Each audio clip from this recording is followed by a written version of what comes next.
There we go. Good morning, friends.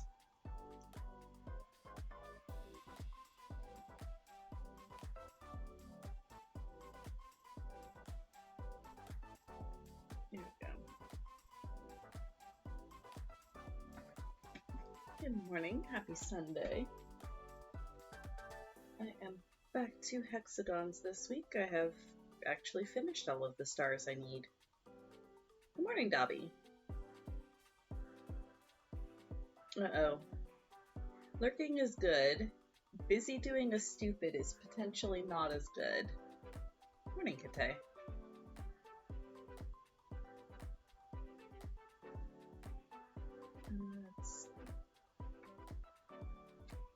It's been so long since I've done hexagon. I do have a couple papers. Which should finish D&D things. Yeah. Oh, burp.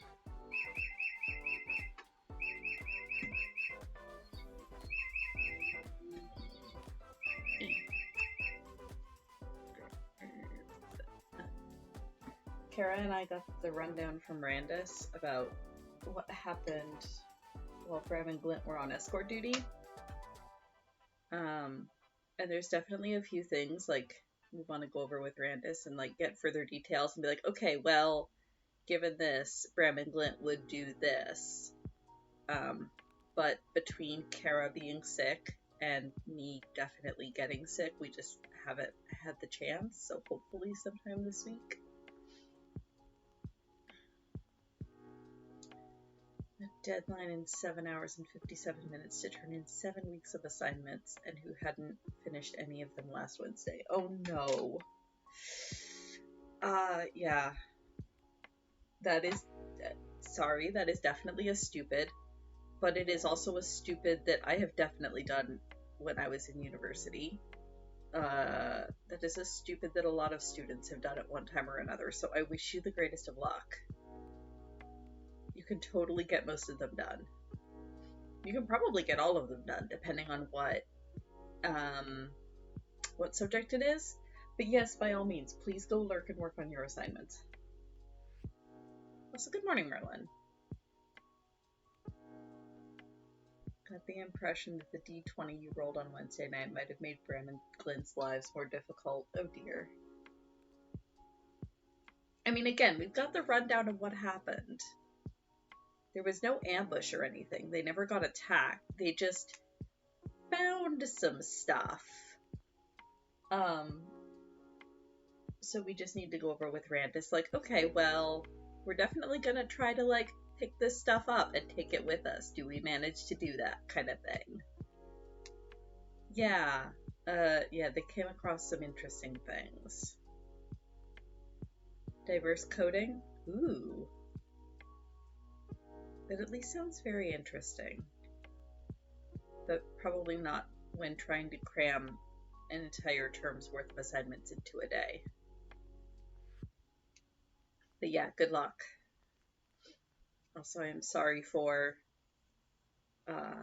any snuffliness and voice weirdness. I've not yet taken a test, which I'm going to do directly after stream. I strongly suspect that I am COVID positive just because I have been sharing space with Kara.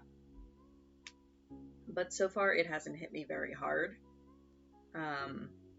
Like, not even, like, the vaccine reactions were definitely way worse than this. So hopefully the vaccines have done their job and this is all it remains. And even Kara, like, she's a bit more miserable than me, but she's not, like, you know, like, critically ill or anything. She's just got a really bad cold and sore throat and is just kind of generally miserable. So hey, vaccines work. What a concept. Amazing. And also we're trying to be really, really careful. Jade's been staying in her room as much as possible and wearing a mask when she has to come out.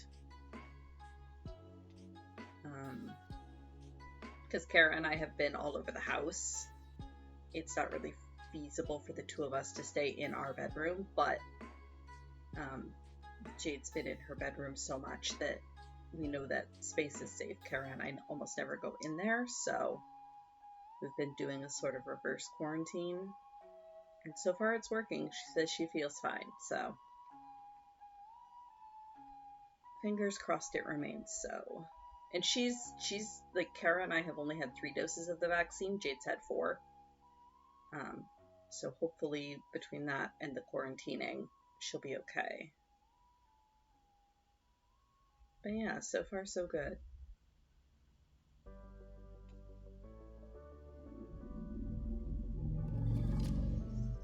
Vroom vroom. Many vroom vrooms today.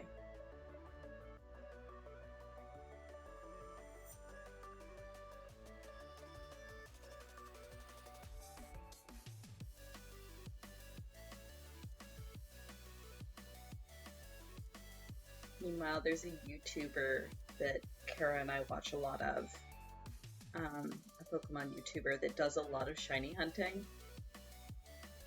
and he's inspired me to get back on my shiny train bullshit. So if you've looked at my Twitter, now that I've actually got my randomized platinum file up to the point where I have the Poke Radar, I've been doing radar chaining. It's been surprisingly fun. Well, not surprisingly, I knew I enjoyed it. We'll see if I can actually manage to get a shiny from every radarable area. Because the thing is, with the randomized file, I have no idea what I might find in any of the patches of grass, so going through and doing radar chaining is a fun way to find out. And also, I just enjoy radar chaining. I got the first 2 really, really quickly, and now Route 402 has decided, no, fuck me. I had no luck Friday night, so I set it aside. And then I tried again last night, and also still had no luck.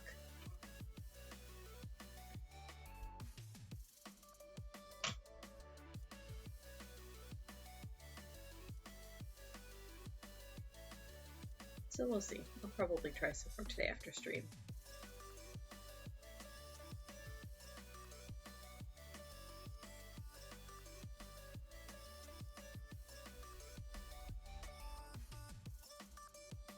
In between, I've been doing some shiny hunting in Shield.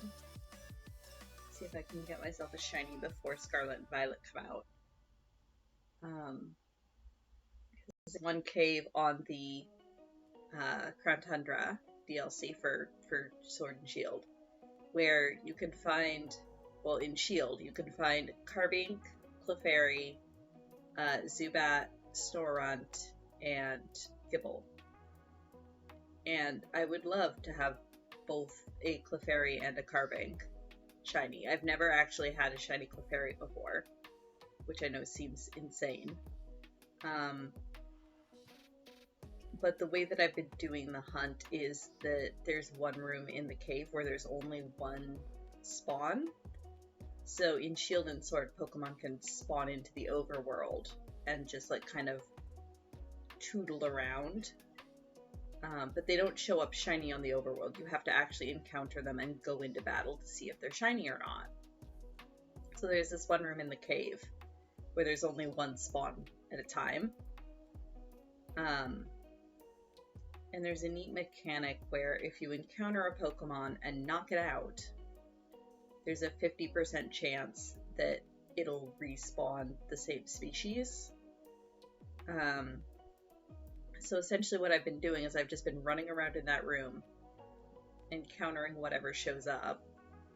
If it's a Clefairy or a Carbink, I knock it out so that I have a chance of another one spawning so I can repeat.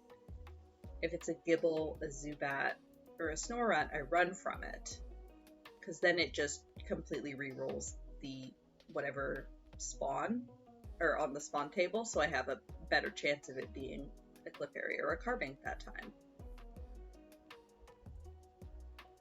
So far, nothing. And I am fully expecting to find a Zubat shiny before I find either Clefairy or Carbink. But that's fine. We'll see. It's fun. I was running around doing it yesterday during Julie's stream because Julie seems to give me shiny luck. But didn't find anything.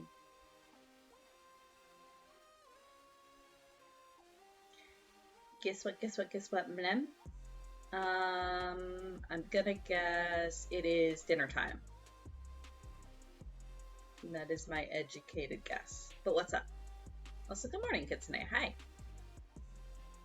Don't mind me rambling about Pokemon and shiny hunting. Ooh, that's also a good guess, Kate.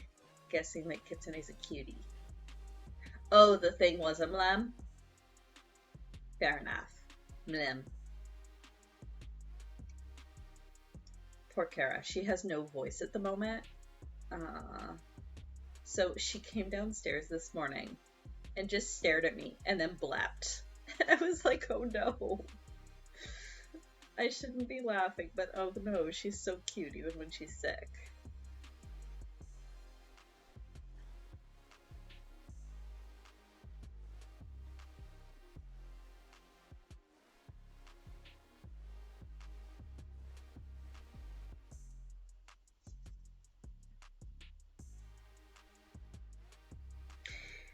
Yeah, hopefully.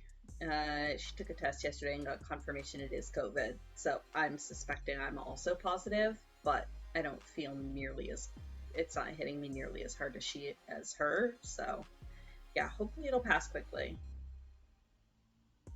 I'm keeping her stuffed full of tea. And the cold medicine does seem to be helping. It's mostly just that like she's got a sore throat and her head is super congested. She doesn't have any of the like more extreme symptoms, no trouble breathing, no chest pain or anything like that so far, so hopefully she'll be okay. I mean, I'm sure she'll be okay. It's just a matter of how long it'll take to pass.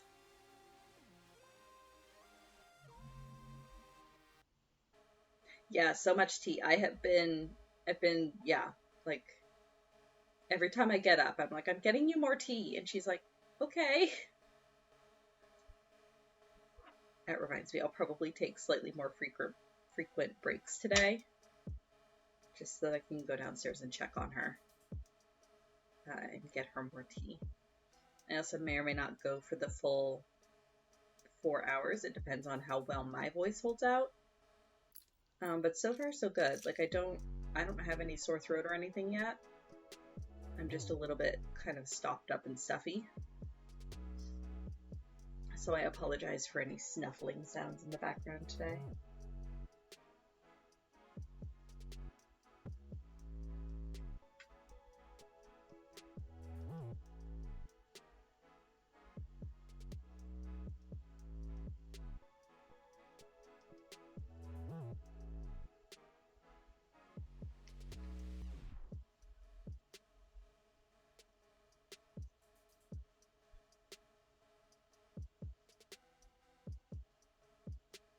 But yeah, I'm fully expecting to encounter a shiny Zubat just because Jade is cursed.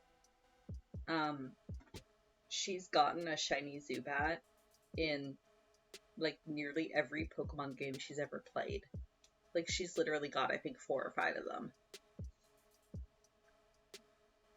And I told her, I'm like, if I get a shiny Zubat, I'm trading it to you. And she's like, that's fine. I collect them at this point.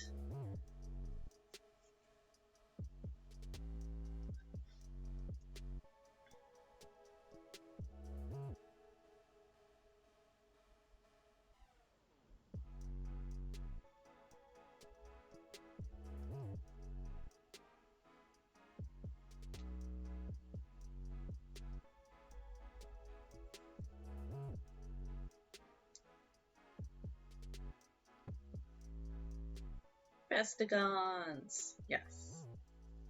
Buttagon. I mean, if these are butts, they're kind of pointy butts. Good morning, Meow. I'm not sure I would want... I guess this is like polygon butt, huh?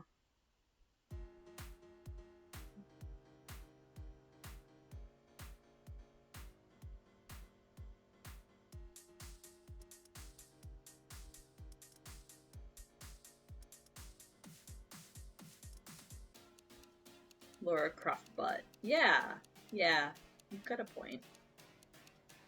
Polygonal butt. Fair enough.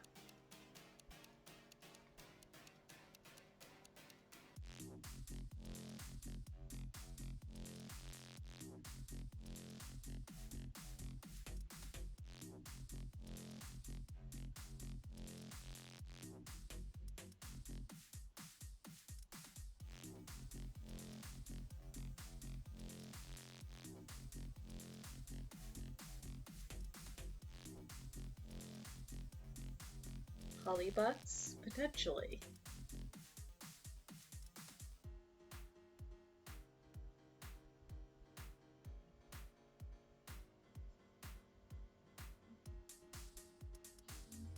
Polyamorous polygonal butts. I know. So he's here. I just can't get him to actually show up. I keep refreshing the browser because I've got him on my layout with like a browser extension, and I keep refreshing the extension and it doesn't want to show up. So let me try to refresh it from the browser again.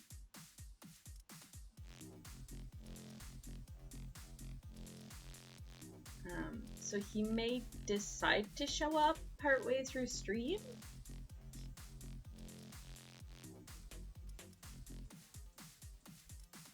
Also, yeah, maybe trying to force it with a feed. No, I did not change my layout. This is sort of an ongoing problem. Ah, sorry. I actually opened my stream page. There we go. Yeah, I didn't change my layout. This is an ongoing problem. Like, usually I can refresh it a couple times and he'll decide to show up.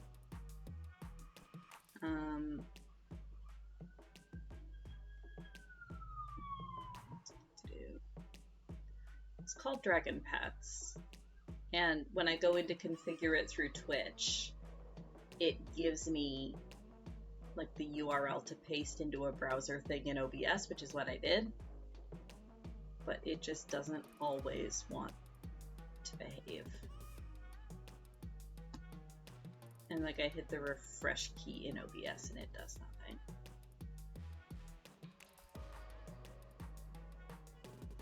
Yeah, like it gives me the URL to post, which I do. Refresh cache of current page, perhaps? So yeah, he may decide to show up. Morning, Randus. And yes, please food. Food is good.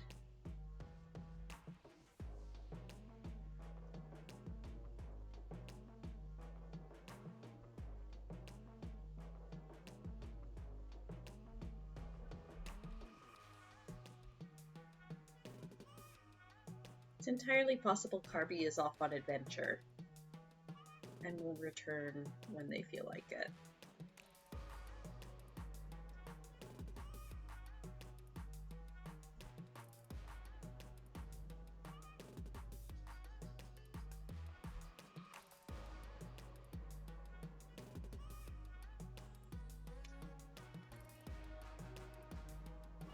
Carby will return in 2 Carby 2 Furious. Oh no. Multi-carb drifting?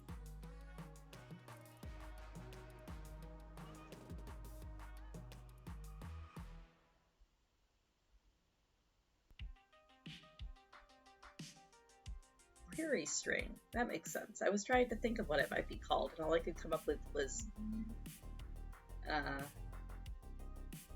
gibberish at end of URL.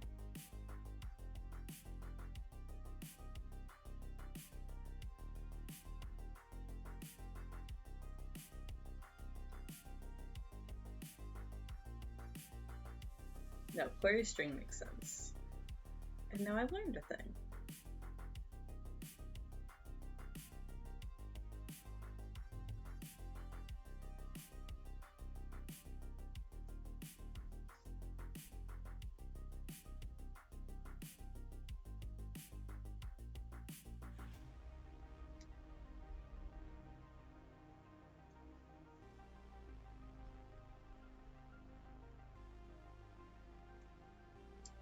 wonder, let me try hiding that and re-enabling it. Hide. Shit.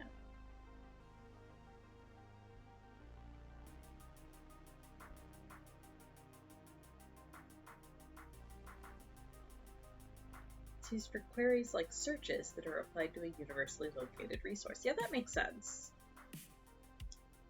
Would that be the same thing where, so like sometimes like the I think this is the same thing, and the place I notice it most is like when you post an image and then it's got the stuff at the end to like specify the size of the image. Would that also be a query string, or would that be called a different thing? Because like you can remove all the end bit and just post the image in its original size, or you can leave it and it'll like adjust the size of the image. I always thought that was kind of neat.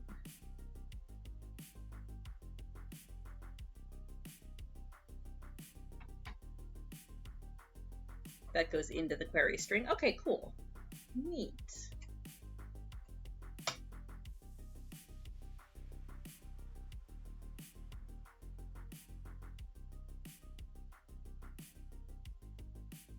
Ooh, nifty dobby.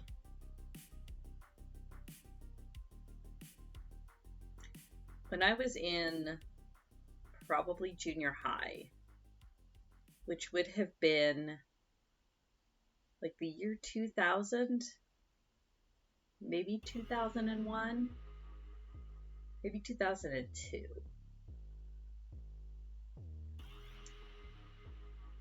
Yeah, no, it's a very small extension, Merlin. They're still kind of getting themselves up and running, I think. It'll fix itself. Yeah, when I was in junior high, I remember getting, this was in the heyday of those like for dummies how-to books, and I got HTML for Dummies out of the library and built myself an Angel Fire site, hand-coded in HTML. And I remember I was very, very proud that I actually got the background image to like tile correctly and look right, and that I got like all of my links and strings and stuff up that I wanted.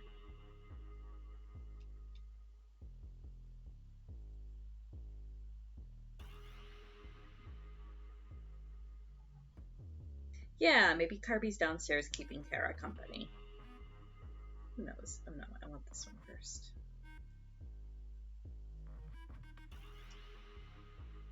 Do the hexagons correctly.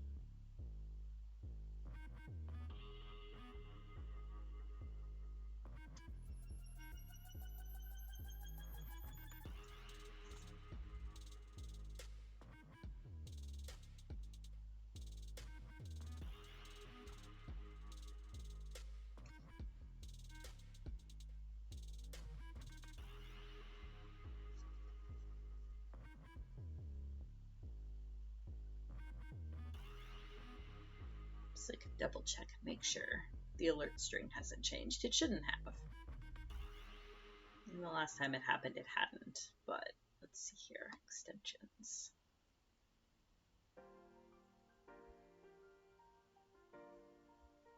My extensions. Options. Overlay. Copy. Yeah, copy the link above into the browser source of your broadcast software. Okay, OBS. Properties.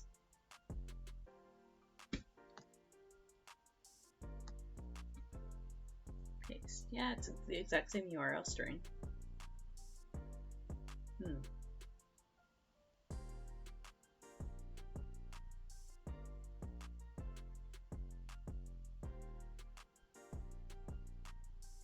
Fresh browser when scene becomes active, yes.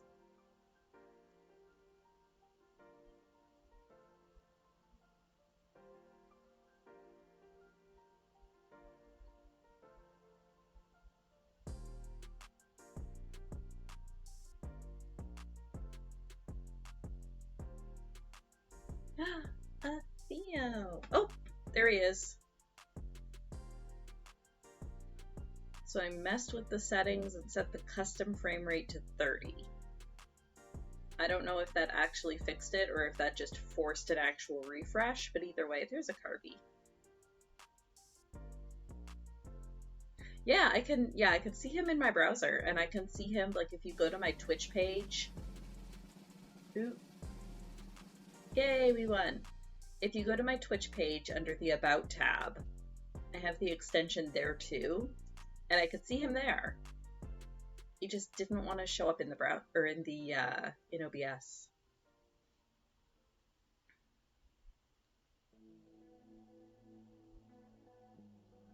Can't keep a good puff down. I mean, that is true. She's still, like, mildly miserable. She said she's got a really bad sore throat, and she doesn't have a voice today at all. She was croaking at me this morning. And she's stuffy. Like, her head is stuffy. But the cold meds do seem to be helping. And so far she doesn't, like, she feels all right. Otherwise, like, she doesn't have any of the body aches or anything, no fever.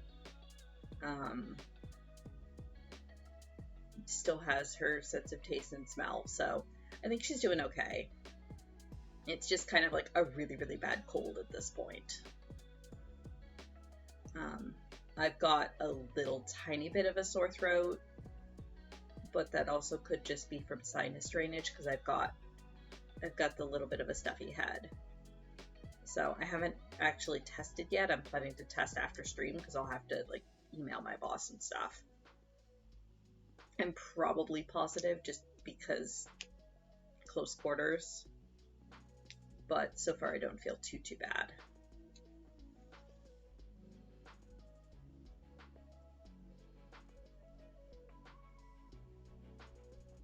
It's definitely hitting Kara harder than it is me, but it could also be way worse. She's just kind of floppy, as she usually is when she's sick.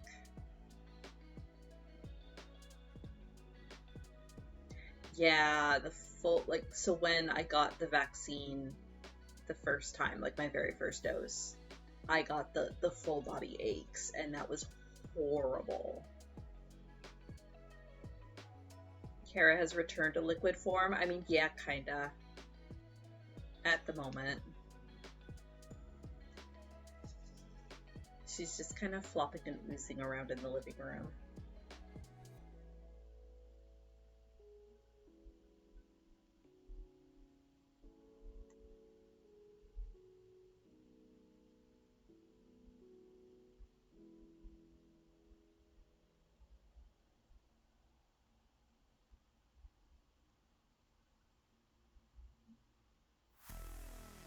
You probably do have NSAIDs and cold and flu mix. Possibly. Can you not go out and get some? Also, I hope you feel better soon, Kite. And I hope you are able to get more sleep as well.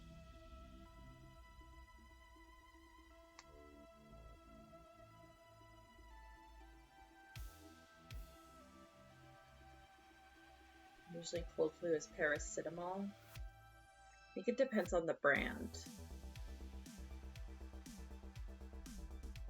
Or at least it does over here.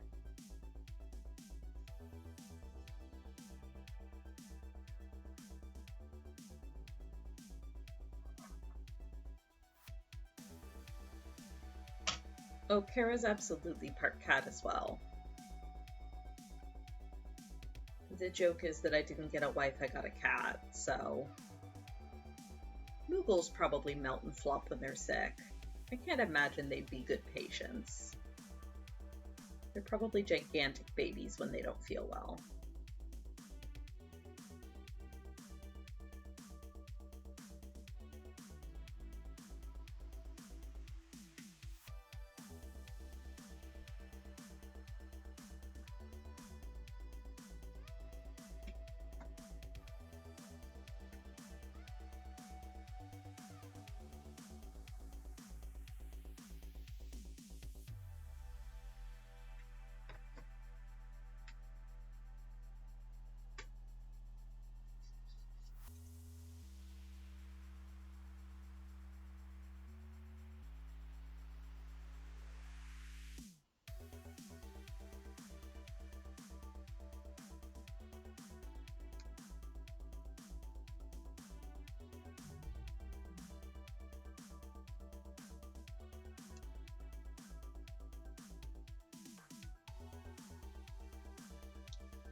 The big 1 gram.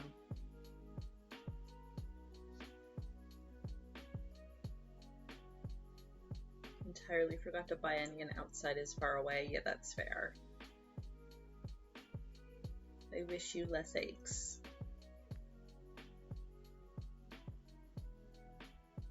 Just be careful not to overdo it on the cold and sinus meds when you don't actually have cold and sinus problems.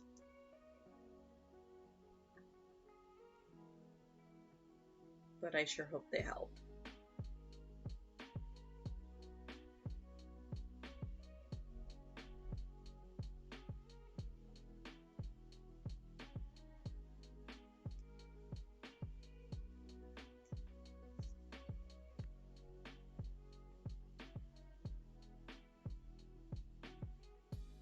Oh man, so Friday night, obviously because Kara had tested positive, we didn't want to go shopping, but at the same time, you can't just stop needing groceries. So because I still felt fine, we did an online order at the local grocery store, and then I walked over and picked it up at the curbside. So in the online ordering system, Kara ordered 3 banana because she wasn't entirely sure what their unit of measurement for bananas would be.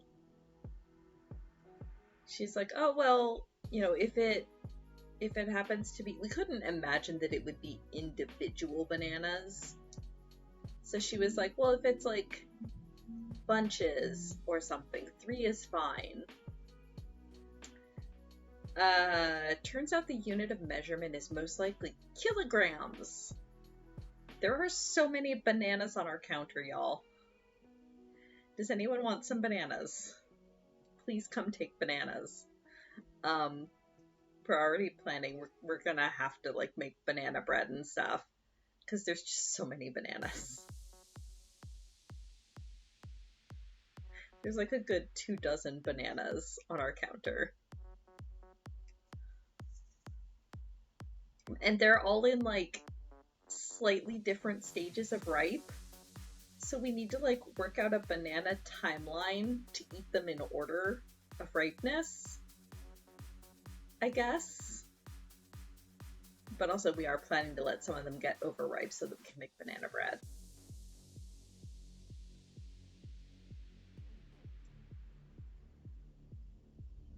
So every time I get up to get carrot tea, I'm like, do you want a banana?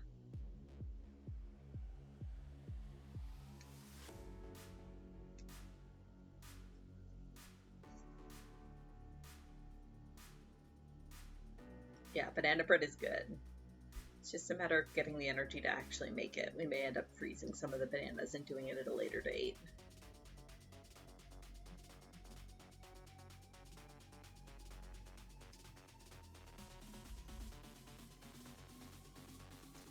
But I love banana bread.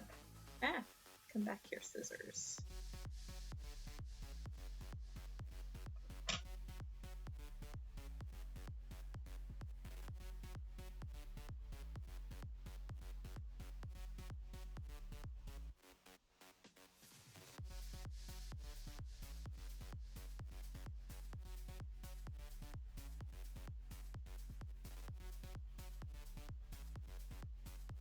Only enjoy a banana when it is a particular state of almost ripe. That's fair.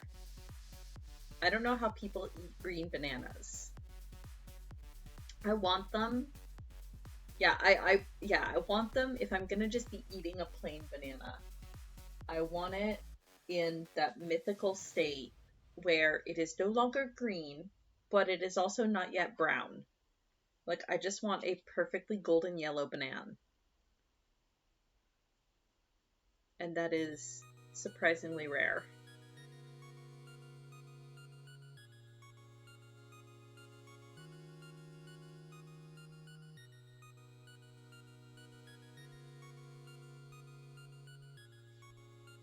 Don't know. Oh god, yeah, no, me neither, Randus. I can't. That's good for banana bread. That's perfect for baking, but ugh, no, I could not just eat that.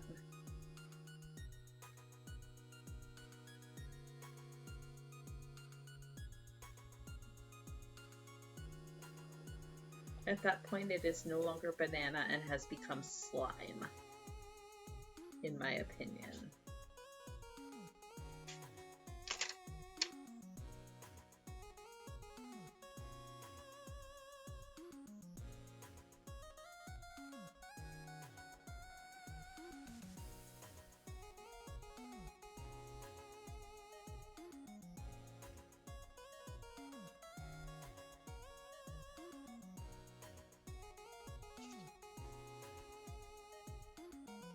Yellow, but still barely green. Yeah, that's valid. Ooh, a non-frozen, like, banana milkshake kind of thing. Oh, that does sound good.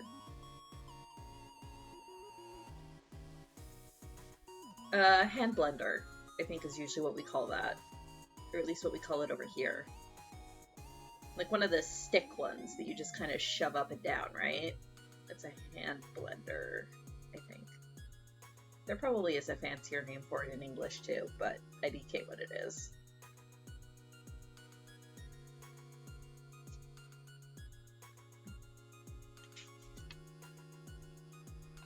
Oh man, you could also throw just like a scoop of vanilla ice cream in with that. Oh, that's a good idea. I will have to suggest that. No, it is not for blending hands though. That's a good point, Kite. Please do not use the hand blender to blend your hands. Stick blender, that's it. That's also what I've heard it called.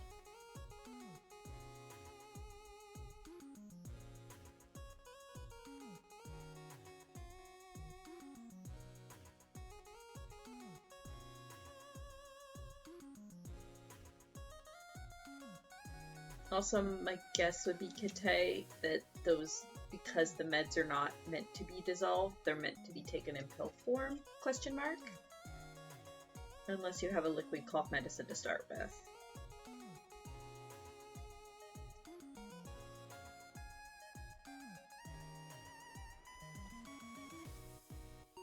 But also, oh no, maybe go to bed?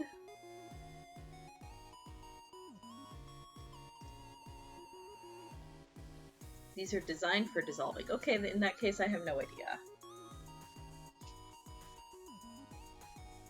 The correct way to blend hands is to find a consenting partner and interleave your fingers. Yeah!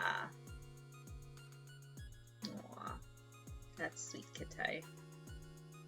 You are indeed correct.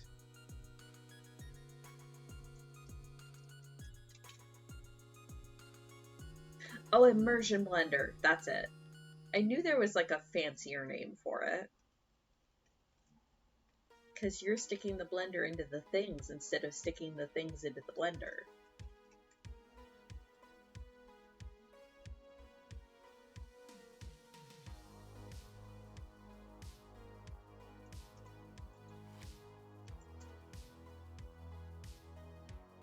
We have one of those, actually. Wait, do we? Yeah. Yeah, I'm pretty sure we have one of those. The meds are in the water.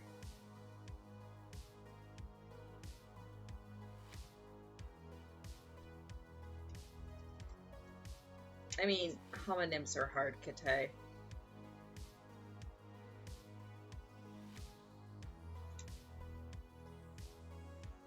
But also, yes, hydration good.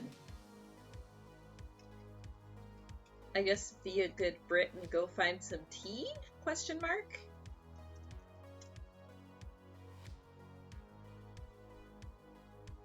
Or come visit. I have plenty of tea.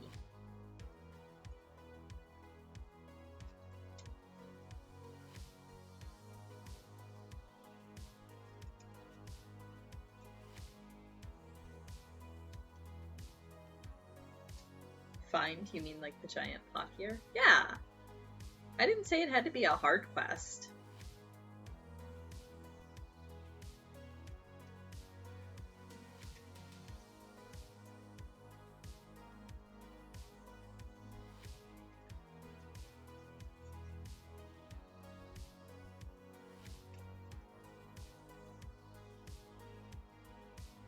At least you got a real word and not a red squiggly line. Yep. As somebody who's terrible at spelling, yeah, I feel that.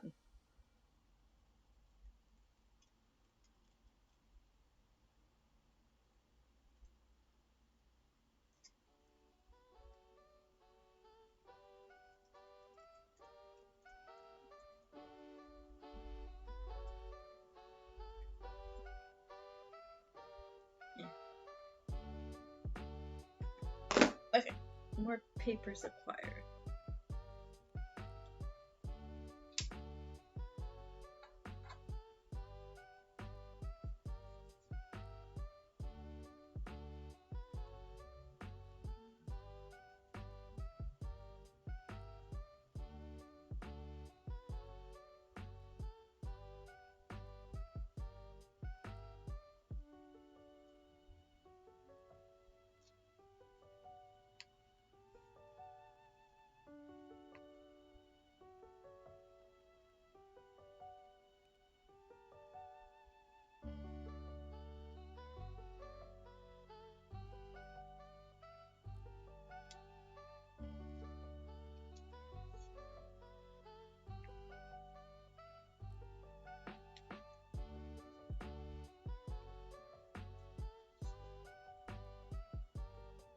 Done with video games, now to painting?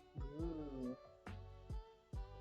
I saw the picture you posted of the new minis. They look really cool.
Ooh, Rangers are fun.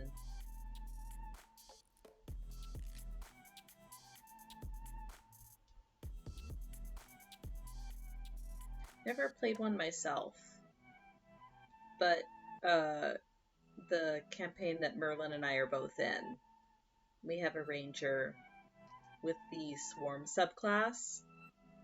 So they just have a small swarm of friendly magical bees that follows them around. It is precious. I love them. Game tonight, by the way, Merlin. Jade's not going anywhere, so assuming that Kara's not completely asleep, we should be good to do at least a short session. Yeah, right? Tupelo's bees are adorable. I love them. They just like ride around nestled down in the hood of their cloak and like in the folds of their clothes. They are good friends.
Ooh, melee rangers?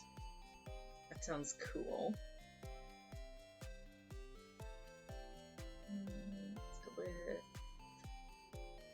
Go with green, that'll blend really well.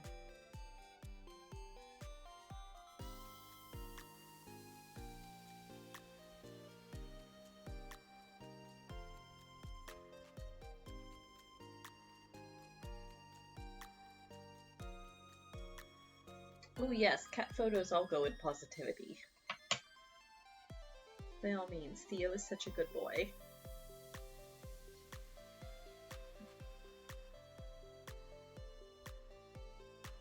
Yeah, at some point this week, Randus, Kara and I will probably yoink you into like a 3-person text chat to work out what Bram and Blint we're doing. Because there's probably definitely going to be some poking with the things that we found.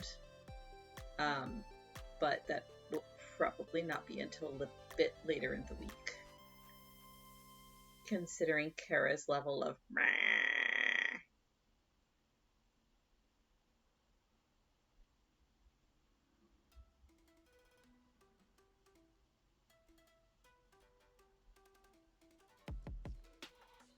need to see this Theo.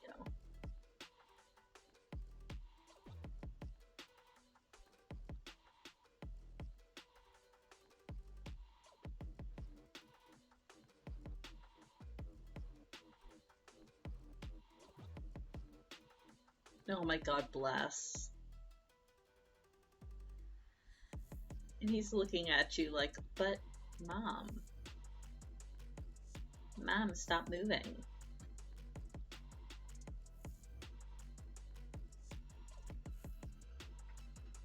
Yeah, we'll see. At the very least, it's definitely not hitting me as hard. At least not yet. So, we will see.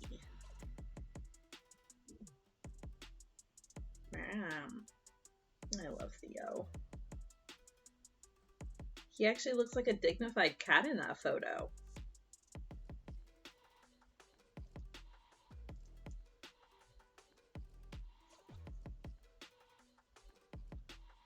Aw, Theo, come back. Baby. Plotting destruction? Yeah, that sounds like a cat.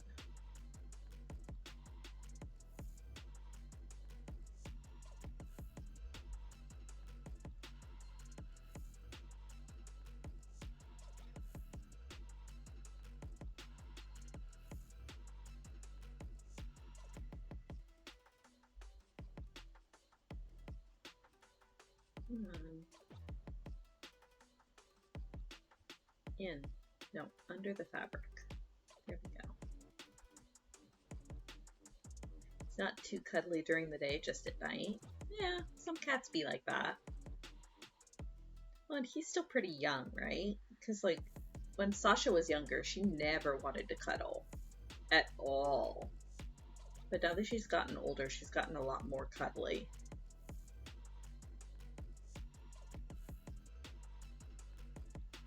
You cohabitate with a positive, you need to stay out for 5 days after they test negative. Yeah, I think it really depends. Like, Ontario has basically dropped all of their quarantine restrictions, which is stupid. Basically, if you I think if you test positive, you need to quarantine you need to quarantine until you both test negative and have no more symptoms. Technically, I think by Ontario law, if I have no symptoms and I'm testing negative, I don't have to do shit, even if Kara's positive. Now, it's probably different for my workplace, which is why I'll need to call my boss after I test, just to be like, okay, here's the result, my wife is positive, etc., etc., and then see what she says.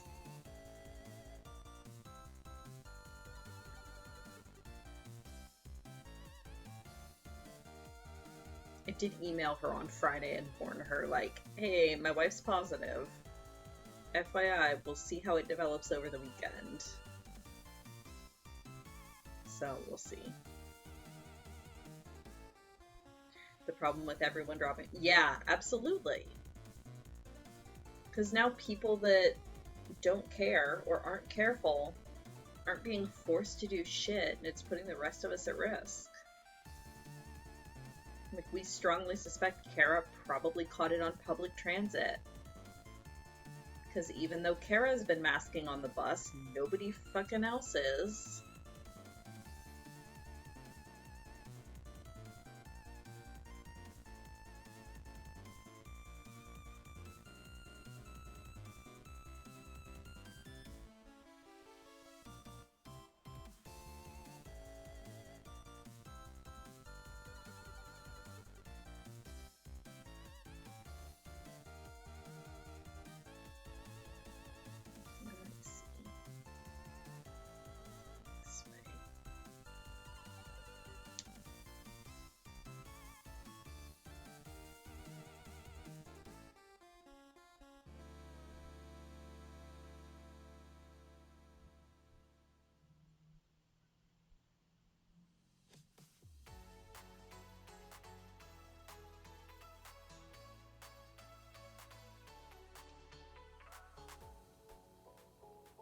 Oh yeah, 4 years is still pretty young for a cat.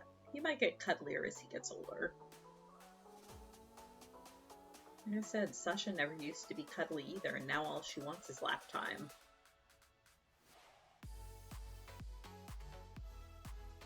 Well, lap time with me. She's still not super cuddly with anyone else. Not even Jade. My lap is apparently superior lap. Yeah, see? Exactly. Confirmation from Kite. They just get cuddlier as they get older.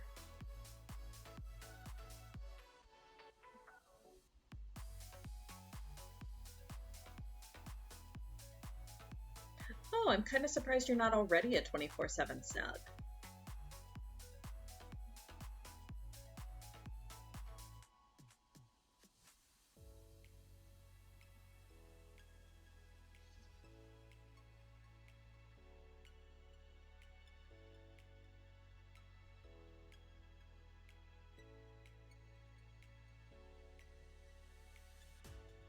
Yeah, nope, that's totally it, Randus.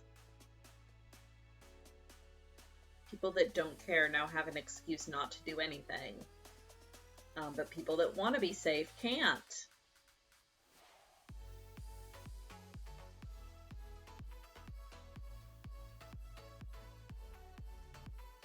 Because, yeah, money is a thing. Take snack breaks from the snug sometimes. Okay, that's fair. But what if snacks in snugs? Just like a pile of snugs on like a divan couch with a nice plate of grapes beside. Or something. Replace grapes with your snack of choice. Cheese, perhaps. Would like to thank / blame Kitsune for one of those NPCs being named Norman Tangier. What if snuggling a snack? That also sounds messy.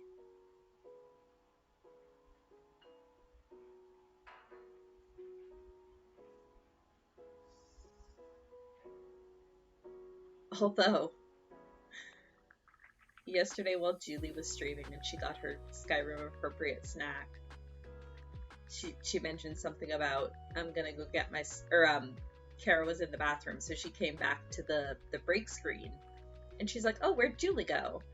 And I went, oh, she just went to grab a snack. And Kara goes, but why? She is a snack. And I was like, ma'am. Flirting with the streamer when she can't even hear you. Granola in bed? Crumbs. Crumbs.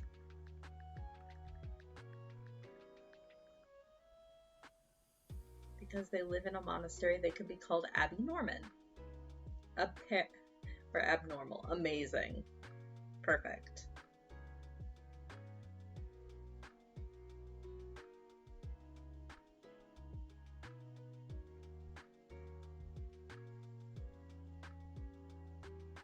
I mean, I've definitely been guilty of eating muffins in bed. and that causes plenty enough crumbs already.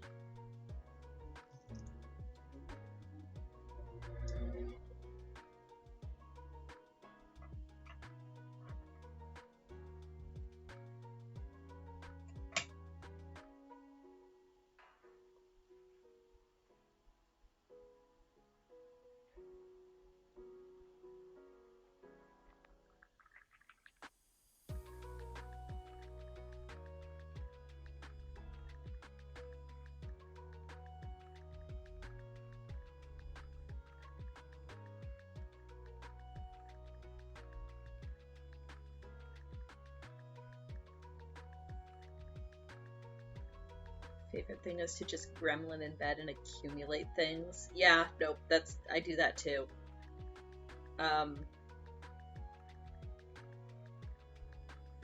Because this patchwork is so portable, the last time I was sick, Kara came home from work and just found me spread across our entire bed with I think I had my laptop, my sewing kit, the Switch,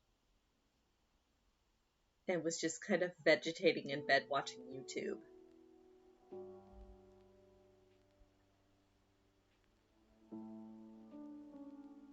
I think there was a muffin tray with me. You know, the necessities.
Nests around her apartment to floop in. Yeah, no, that's totally fair too. Sometimes all you want to do is just curl up in like a pile of blankets and pillows. Some instinct that predates civilization.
All right.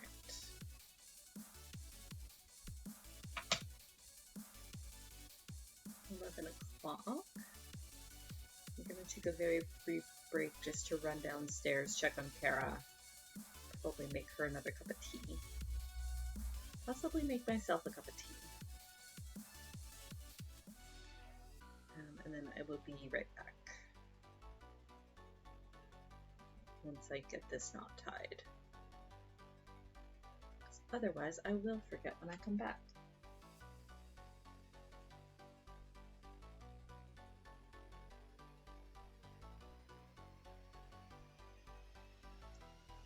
Okay. BRB. Watch the kitties.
Ooh, apple cinnamon bread sounds good. Lemon honey tea has been made and will be consumed. I'm actually curious before we start up sewing again. Just want to see how well the switch actually shows up on this camera. No, not really.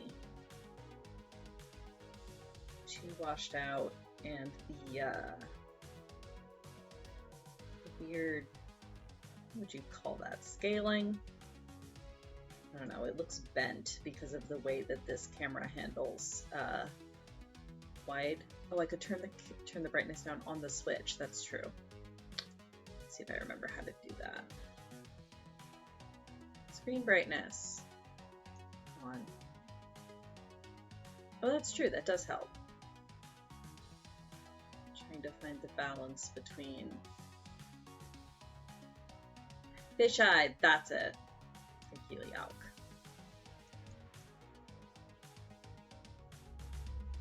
Okay, so not really good enough for me to actually stream using this camera, though.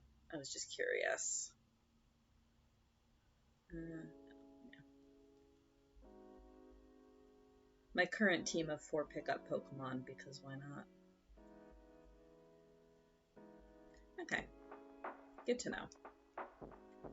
I will test it with my other camera and see if that's any better. I do plan to actually get a capture card eventually.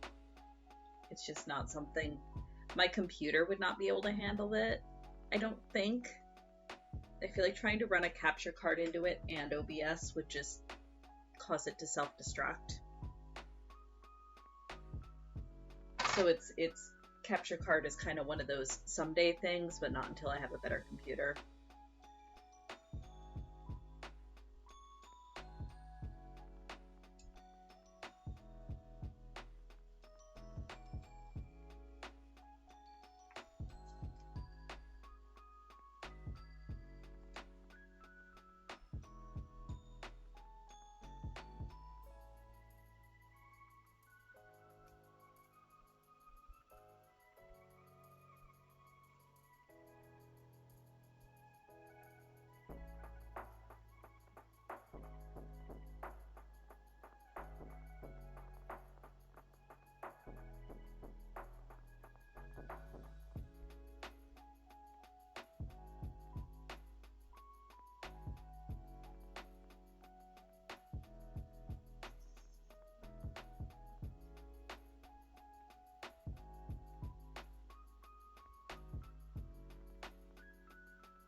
Possibly.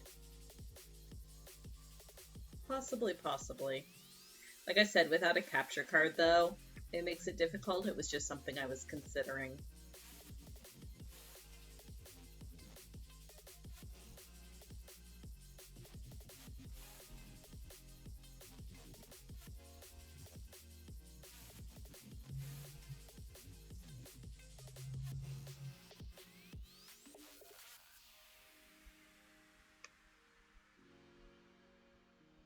Camera pointed at a big enough TV. Oh! That's an idea. Our TV is quite large. The problem with that being, oh, Yelk has redeemed a stretch. Thank you, Yelk. Everybody stretch. The problem with that being is that, so this is a regular docking switch, which would be fine. But yeah, you could tell it belongs to us. But because we want to be able to play Scarlet and Violet together, I'm actually going to be getting a Switch Lite, because I tend to play in handheld mode much more frequently anyway, as opposed to TV mode. So we're going to leave Kara the docking switch, and I'm going to transfer all my save files to a Switch Lite, which cannot hook up to a TV. So, although actually, that's a good point, Randus. I would still have my profile on the docking switch, so I could always play it through there. No, we actually, because we could only afford one Switch at the time, we only have one Switch between the two of us. Although not for long.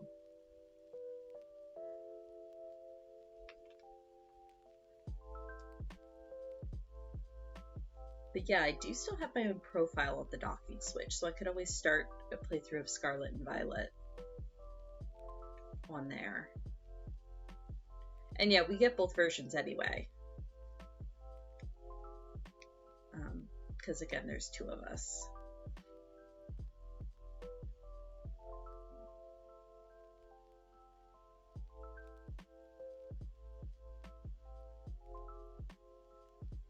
I'll have to see if I can figure out a setup for that.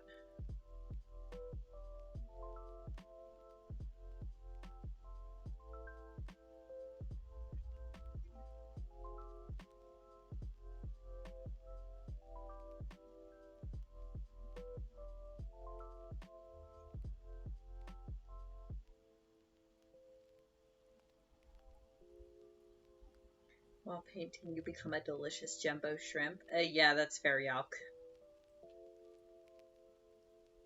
Unshrimp thyself, at least for a few seconds.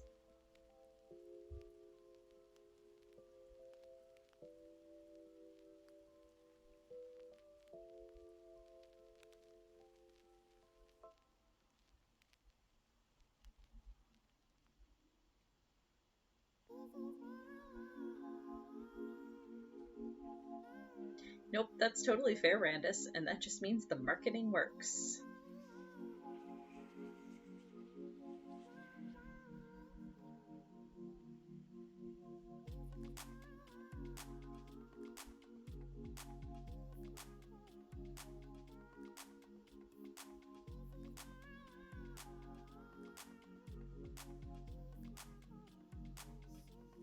Streamer and shrimp thyself? Now I want to get Kara to like embroider that on a tapestry. Or like one of those decorative wall hoops.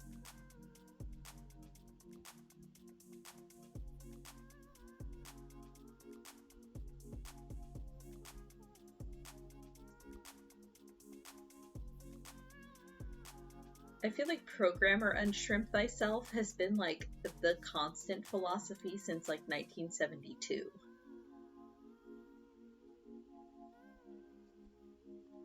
Self.unshrimp. Perfect.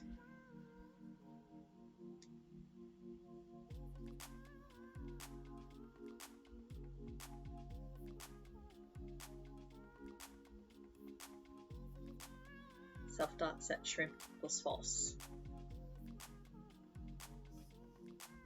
We're troubleshooting, so one of the pieces of software that I have to work with at work, we discovered a bug in one of the reports that it runs. So typically we would run the report up to the current date, and there's no problems. But we have found, or I found actually, that if you try to run it and set the endpoint as a past date, which is possible and is supposed to function. So like actual reason is one is a forever game and one you're going to reset. Yeah, that's fair. That's totally fair. Raise your monitors and get a better way to work on your laptop. That's a good plan. I mean, absolutely. Whatever makes you most comfortable and most productive. But yeah, so one of the reports that we have to run at work, I discovered if you set it for a past end date, like say I wanted to see the balances on these accounts as of June 30th, it doesn't function properly. Instead of going back in time and taking a snapshot of all of the accounts as they were on June 30th, what it does is it seems to pull a list of the accounts that are currently on that plan and then runs them back to June 30th. So, like if I had a student that was on the plan on June 30th, but isn't now, they won't show up on that report. And if there's, even though they should. And if there's a student that was not on that plan on June 30th, but is now, they'll show up on the report even though they shouldn't. So I reported this to our software guys, and I was like, hey, I think I found a bug. And our main contact was like, yeah, it's not supposed to function like that. Let me play around with it and see if I can fix it. So a couple days later, he sent me back. He's like, hey, do you feel comfortable, like, replacing files and stuff to try to fix this? And I'm like, yeah, sure, what is it?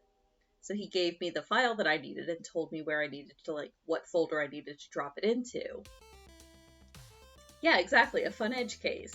You're supposed to be able to run them for the past, though. I guess it's just a thing that nobody else had tried to do in large cases before, because like I said, we usually run them, because like it's one of our month-end reports. So usually, like for June 30th, we would be running it on July 1st, and there's no problem because there's not been a lot of changes. But like now that it's October, trying to go back and run it for June 30th, that's when we discovered the problem. So he gives me the file and tells me like what folder I need to go and drop it into and which one to rename to like deactivate it, so this new one will become the active file that it pulls from. So I do all this and I go to try to run the report, and now the report just doesn't run. It comes up with an error saying that particular file is not found. So I go and I take another look, and the file, so all of the other files in that folder were .p, which I guess is their extension for like process files. And the one that he had given me was .r.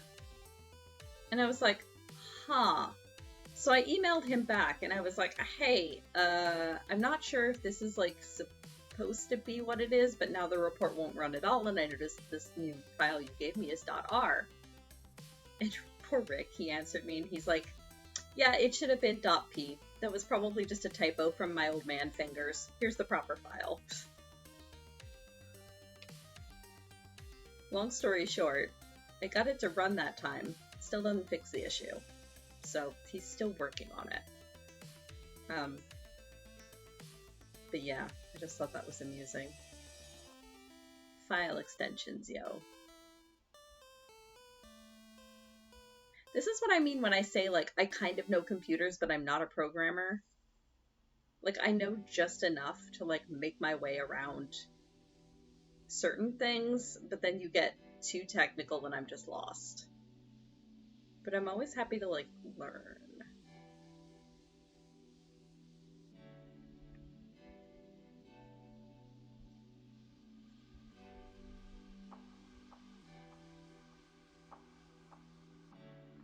Reported a bug and gotten it's intended to work that way. Boo. Yeah, at least this time they looked at it and were like, yeah, that's not supposed to happen. Let's try to fix that.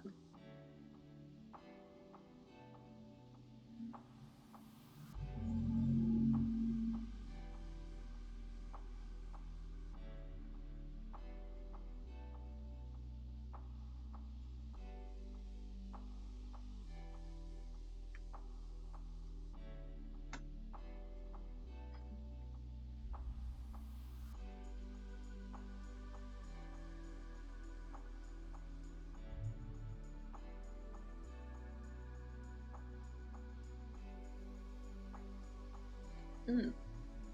On the subject of your desk, Dobby. So I know at work, well, at my old job, if we needed like 6-foot tables or whatever to be higher up, we would get just like PVC piping and cut however much we wanted, or like however tall we wanted the riser to be, and then just slip it over the legs of the tables so that they were sitting up a little further. I don't know how big and heavy your desk is, but that's a potential something you could try. Dress shopping for a wedding? Ooh, enjoy that. Or I hope you can enjoy that. The OTL doesn't make it seem like it'll be fun, but I hope it's at least not terrible. Oh no. Yeah, that's not a good face. I'm sorry. Try to enjoy your shopping trip and I'll talk to you tonight. We didn't think anyone used that feature, so we removed it. And then just angry faces from end users. Yup.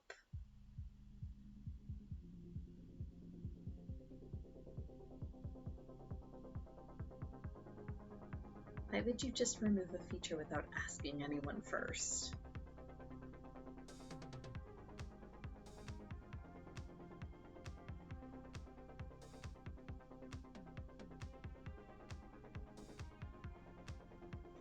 My current beef with our software is that it displays things in accounting terms. So when students go to look up their balances, it says they have like negative $1,000 because it's credit. But they see the negative $1,000, and because they're so used to like bank balances, they panic and call me and they're like, why does it say I have negative money? Do I owe you guys money? Oh God, I paid you. And I'm like, no, you're fine. Breathe. It's okay. So like, I've brought it up to the software guys. Like, can you just change how it's displayed just in this one menu where the students go to check their balance? Can you please just reverse the signs? And I've gotten no response. So it's one of those little things where it's like, it's such a simple thing and it causes so much panic among the students and so many questions to me that waste my time, as I have to explain to students that no, you're fine, that's just how it's displayed.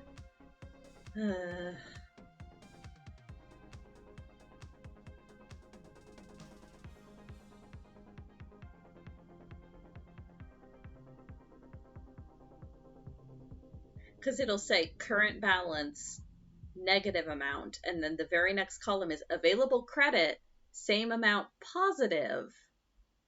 But again, because it's an accounting term, they just don't understand it and panic because there's a negative sign. Hello, Pastry Divas. Good morning. I hope you're having a good day. Desk has legs that can be manually and with effort adjusted in height. Monitors to sit higher on the desk without moving the desk itself. Oh, fair enough. Yeah, no, that's a good plan.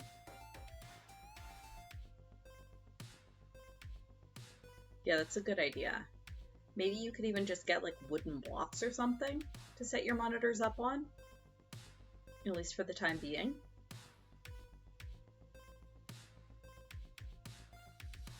Ooh, coffee is good. Nice lazy Sunday morning.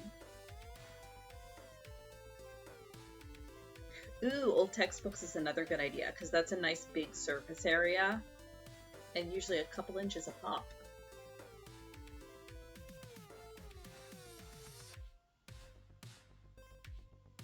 Be looking to introduce more words in the box for clarity. Yeah, so like I said, the current display is, it says current balance, and then the negative amount, and then right beside it, available credit, and the positive amount.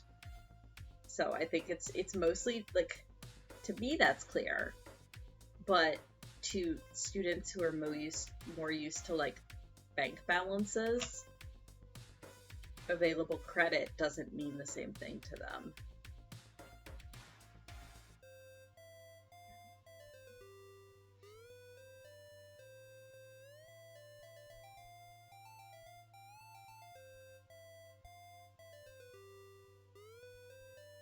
Ah, well.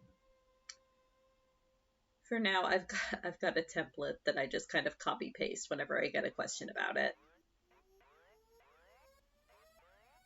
Why not just remove that current balance column? I know, that's what I'm proposing. I don't know if it's, but again, I haven't seen like the back end coding side. I don't know how hard baked into the system the display is, you know what I mean? Like, I don't know how much work is involved to actually change it. I've proposed the question and not gotten an answer because there are other more pressing problems. So we'll see if anything ever comes of it. Ugh, pardon me.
Done designs for animals. I've done a few that were like actual patchwork rather than paper piecing like this.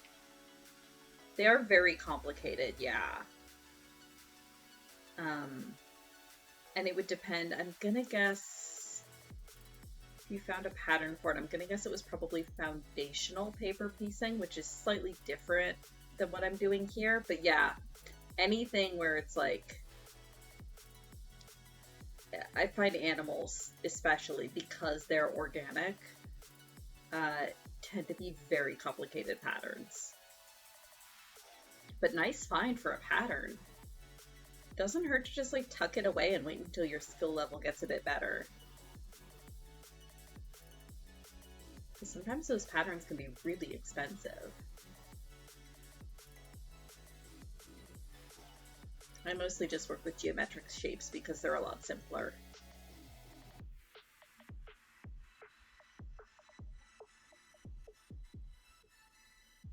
I love me my hexagons. No, go there.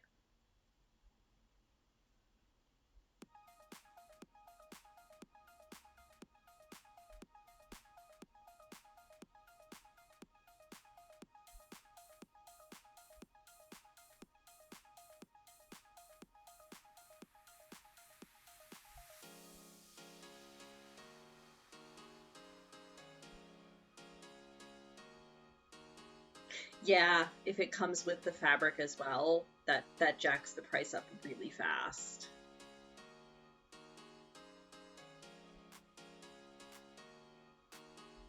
Assignment 5 of 7 done. Good job, Dobby. Yeah, go grab food for sure. Let your brain decompress a little bit. Take a little bit of a break. Good luck on your other 2 assignments. You've totally got this. Good luck. Yeah, hexagons, bestagons. Exactly.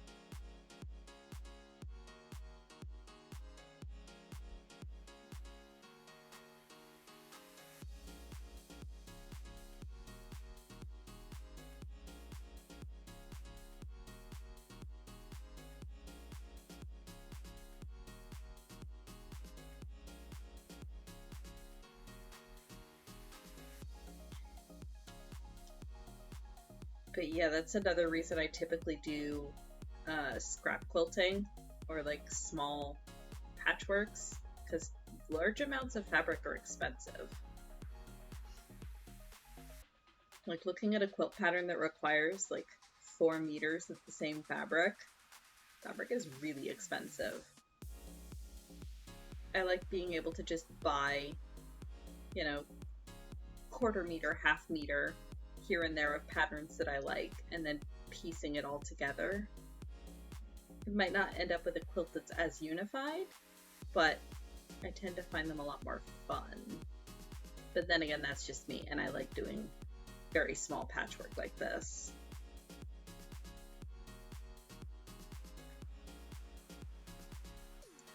Do centaurs have metalled hoof shoes? Yes. Oh my gosh, $24 a meter? That's insane. We get that here sometimes with like the super premium designers and like high quality stuff. But I would say more typical price. I'm in Canada. I'm in Ontario specifically. So around here, quilting cotton is usually closer to $10 to $15 a meter, which yeah, is much more reasonable. Yeah, depends on if they actually need metalled shoes. It is definitely a thing. Bram does have shoes, but his are like just plain metal, and he doesn't let anyone but another centaur shoe him. Ooh, BC, yeah. I mean, I've heard tell everything's more expensive in BC. Yep. Are you on Vancouver Island? Because I heard that jacks it up a lot more too. Somewhat reasonably, because there are, yes, extra shipping costs to get stuff out onto the island, but not, like, it's, from what I've heard, it's somewhat outrageous. Oh, on the Sunshine Coast, okay.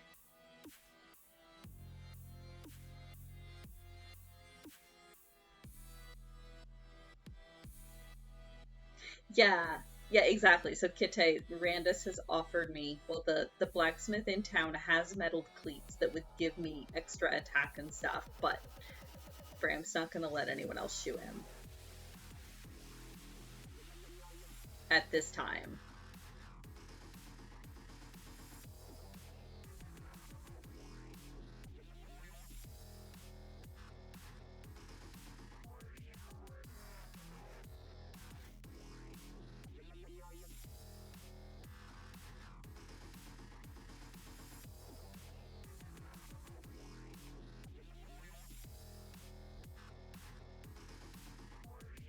Good grief, the music has gone hardcore on us. Okay, that's better.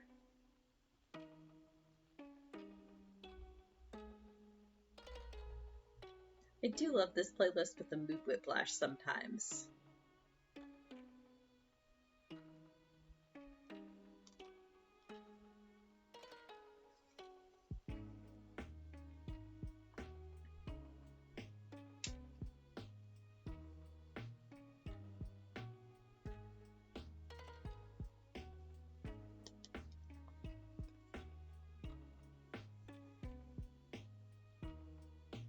The Mugolash? Oh no. I mean, that would also be terrible.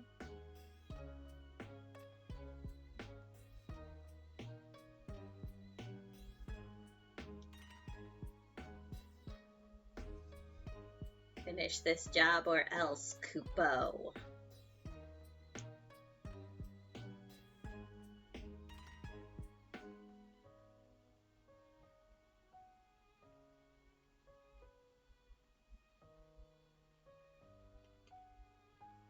Oh, hummingbirds are so sweet. Get them sometimes down in at my mother's place. Not too many hummingbirds around where I am now, unfortunately. I love watching them though. They're so cute.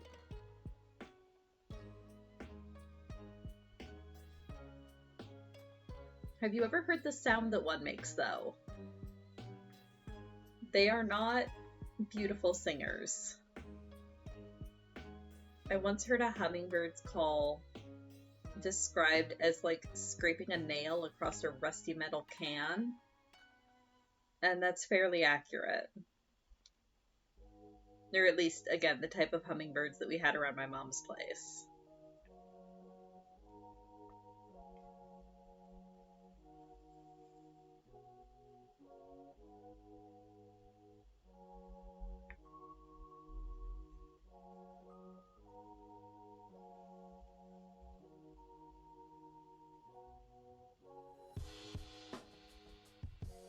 They don't call too often. They're definitely not songbirds. But yeah, when I think it's mostly they make noise if they're alarmed or if they're trying to alert other hummingbirds to something.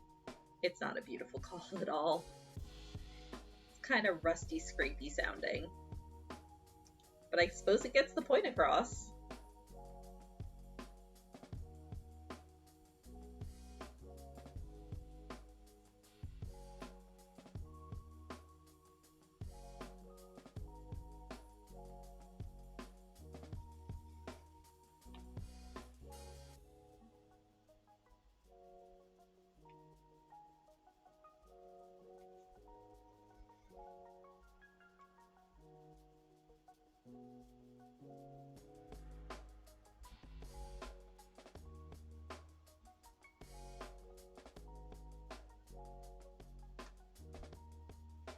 Oh, if you're looking for, thinking about going back to quilting fabric, there's a place in the US called Missouri Star Quilting, which is where I tend to get a lot of my fabric from.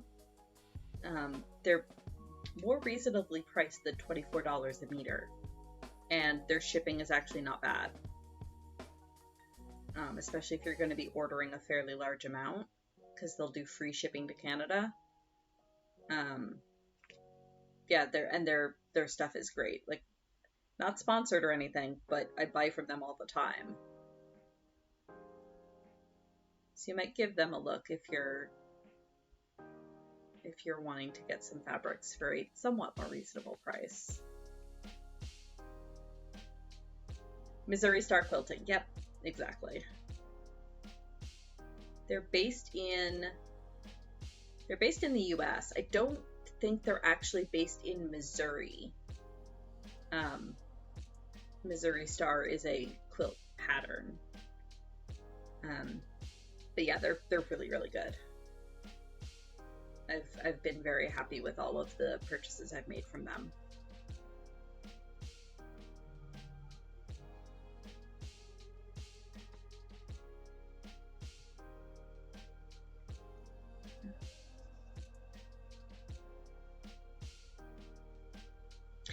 The only thing to remember is that because they're based in the US, they do their measurements by the yard rather than by the meter.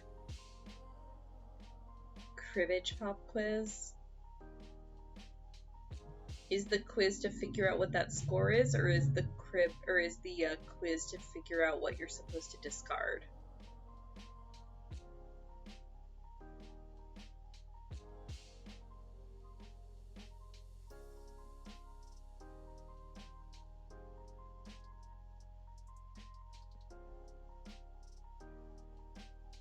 Because I feel like the answer would be to, cry.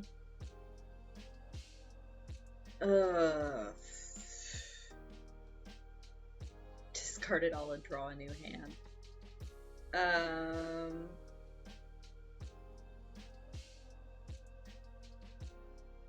Well, if you discard, I would say your only options are either the A and the 4 or the A and the 6. If you discard the A and the 6, you lose the run bonus but keep the triple. If you discard the A and the 4, you lose the triple, but you get double run and the pair.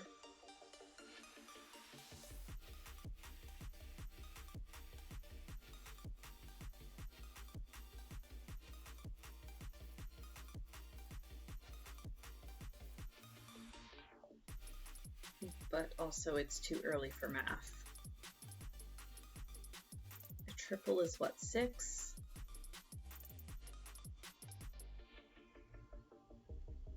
Yeah, I'm gonna say your best bet is probably the A and the 4. Because you would still get the 2 for the pair. Yeah. Yeah, that. Yeah, that's my thought too, Kitsune. Discarding the A and the 6, because you lose the run, you would only get the points from the triple, which is only like, what, 6 points? So yeah, your best bet is probably to go with the A and one of the 4s. Whichever 4 is most offsuit.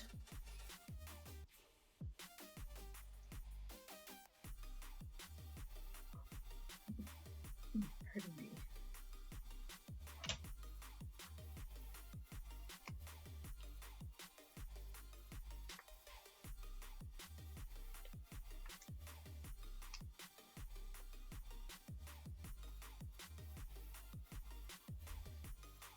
Pitch 2 4s. Ooh. The cribbage is you discard 2, but you don't get to draw anything. There's a cut card that gets flipped, but you have to work with your hand of 4 that you're left with.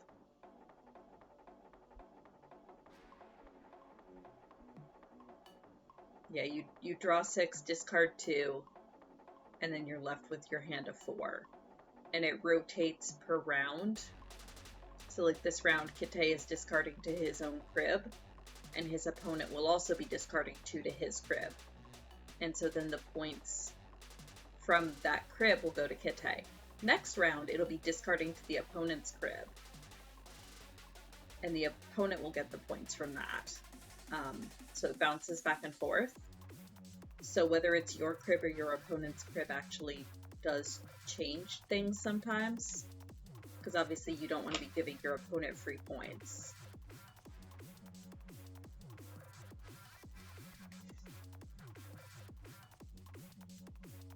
I don't know why I'm putting this on my lap. Go over here in my thread discard pile. Pop the paper out of the back here.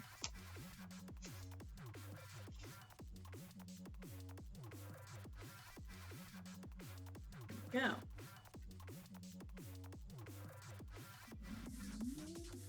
For some reason I already had 2 of these made, and I don't know why. Here we are.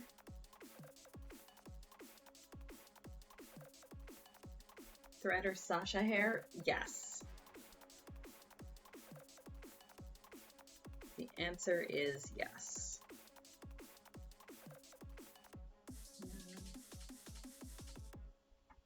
Having a pin helps.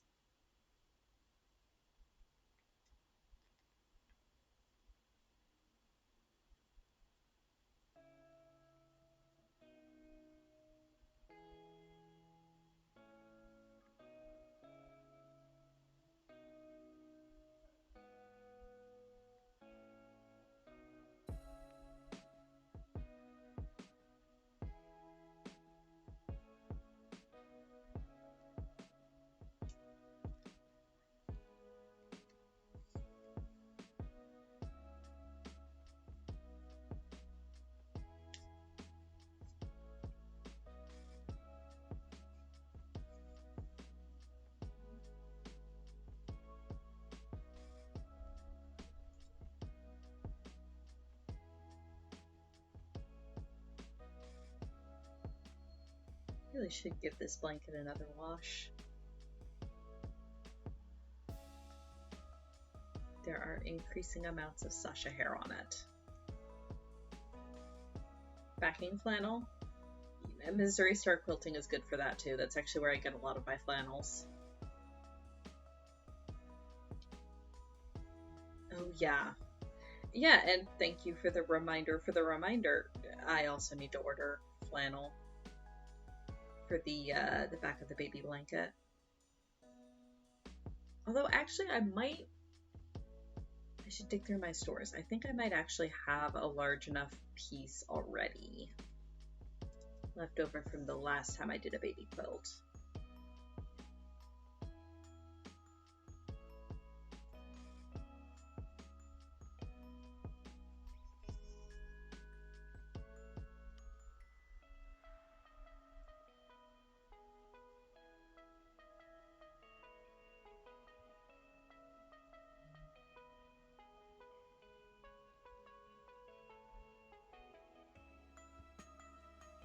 Oh, dang. Yeah, that is a really good deal.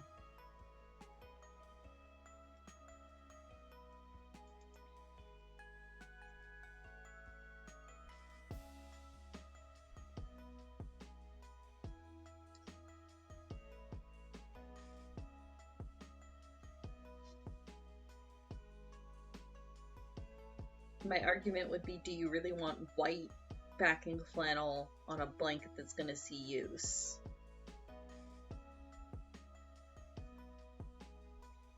But that is a very good deal.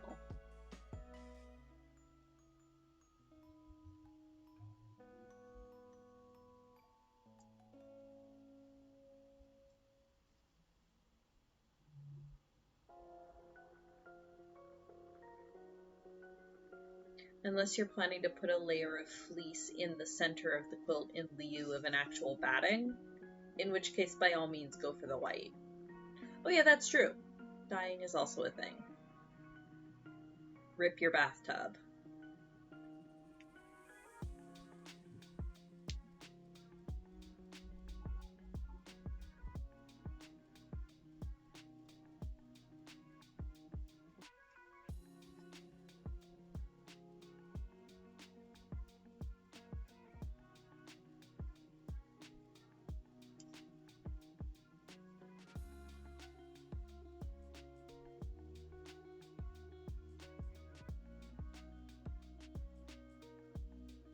Oh no.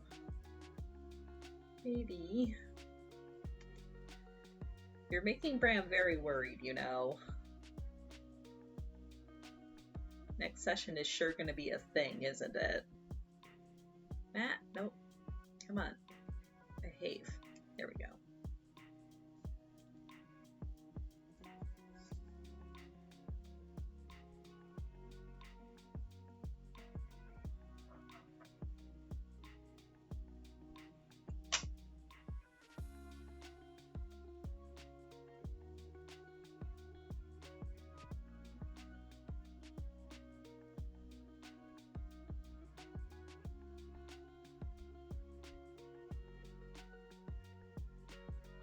I mean, has Light at least learned not to pick fights when the tank's not around?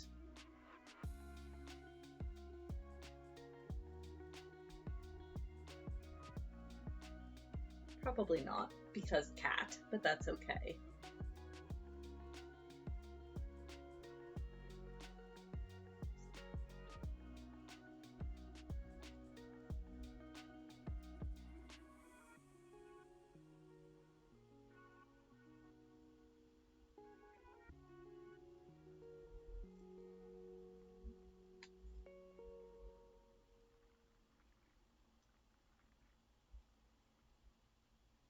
Light picked 0 fights. Light was trying to keep the even squishiers alive. Okay, that's fair.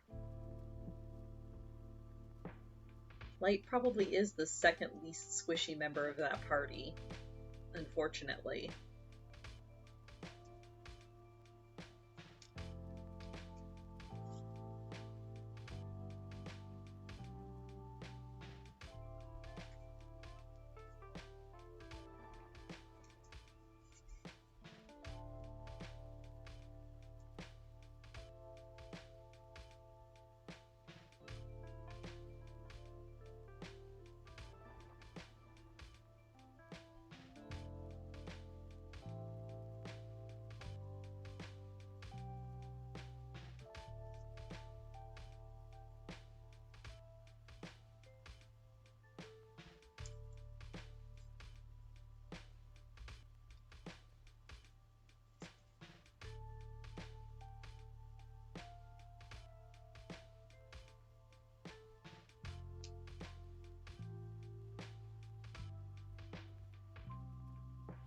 Great against radiant. Oh yeah, that's true, because they have the projectile deflection. That's true. What we need to do is get Light a crossbow, so they can just catch arrows out of the air, smack them back into their crossbow bolt or crossbow, and return fire.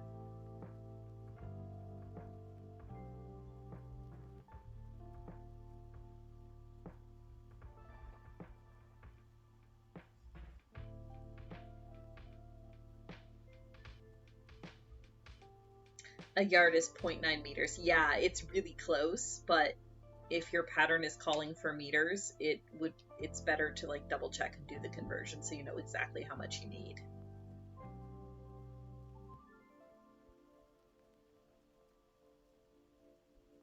Wait, you can return fire? Yay, crossbow.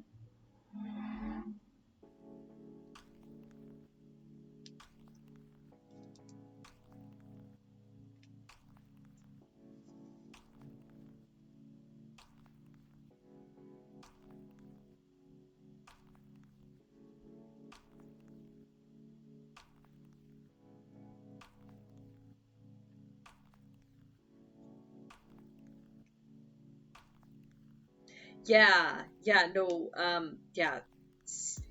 steer away from Fabricland unless you're like, we have a local Fabricland that I go to in person and sort of trundle around in, but most of the time it's just not worth it unless you find something on a good sale. Yeah, I do a lot of my fabric shopping from Missouri Star.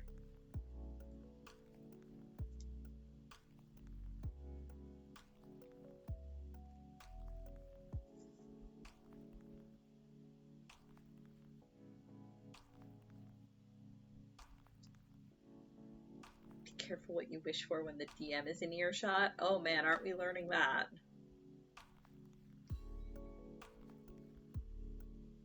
Everything is fine.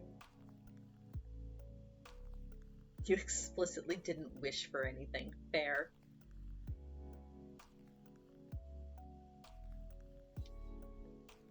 If you reduce the damage to 0, you can catch the missile if it is small enough for you to hold in one hand and you have at least one hand free. If you catch a missile this way, you can spend 1 key point to make a ranged attack with a range of 2060 using the weapon, a piece of ammunition you just caught, as part of the same reaction. Dang! Monk OP. I mean, until you run out of key points. But dang, that is nice.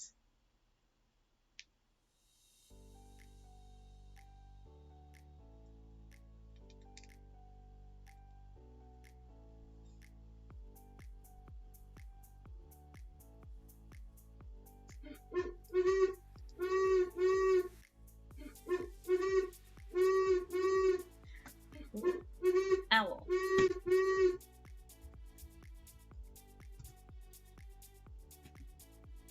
The noon owl.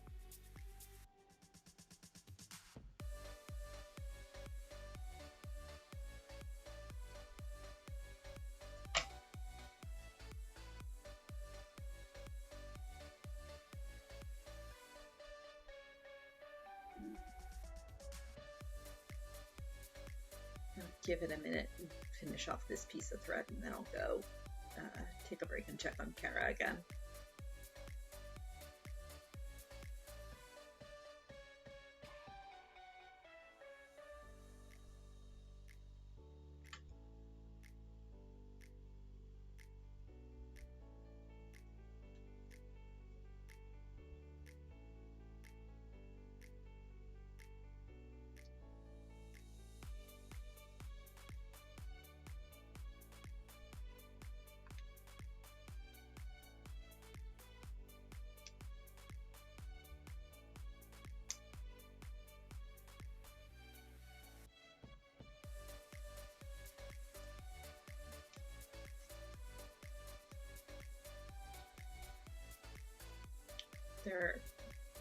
There are items that redirect all projectiles to the person that's wearing them.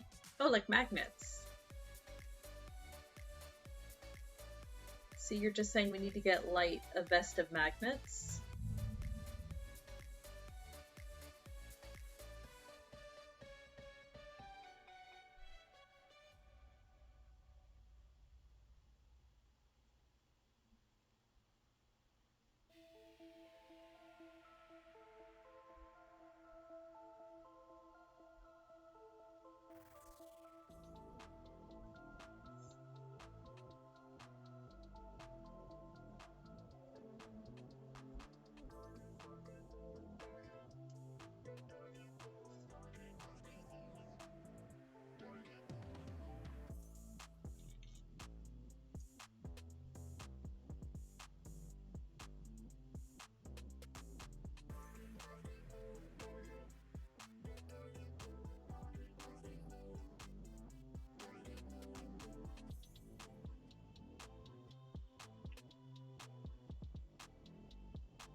I mean, clearly Light and Bram just need to work together and stand next to each other at all times.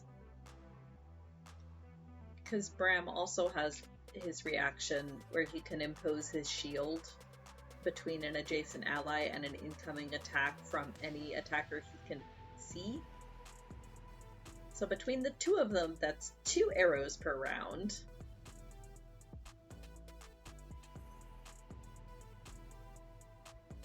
We just never need to get ambushed by more than 2 people wielding bows. It's fine. I'm sure that'll never happen.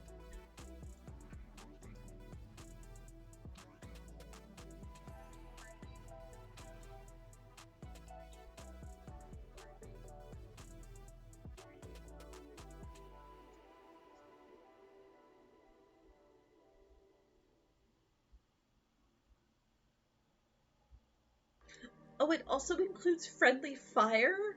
Oh, that's horrible. That's so evil. So it's not a helpful item at all. Well, not if you have anyone friendly that uses... Is it...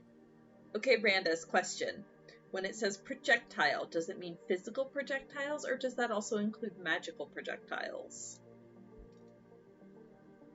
Like, say, magic missile and firebolt and stuff.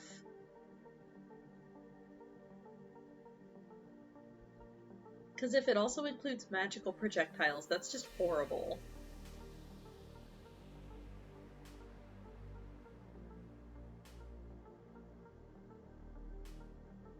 It's not helpful at all.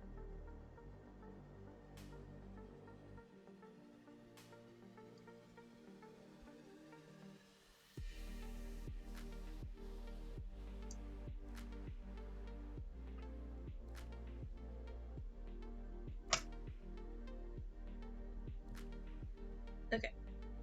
It is noon. I'm going to very briefly take another break. Go make more tea for my wife, and probably grab like a yogurt for myself to nom on. It is in fact a cursed item. Oh, and it's just physical, so arrows, bolts, bullets, thrown weapons. Okay. So not as bad as expected, but still bad. Can you imagine if it included magical projectiles? That would just be horrible. Okay, BRB. Everybody watch the cats again.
I have returned. Let's see.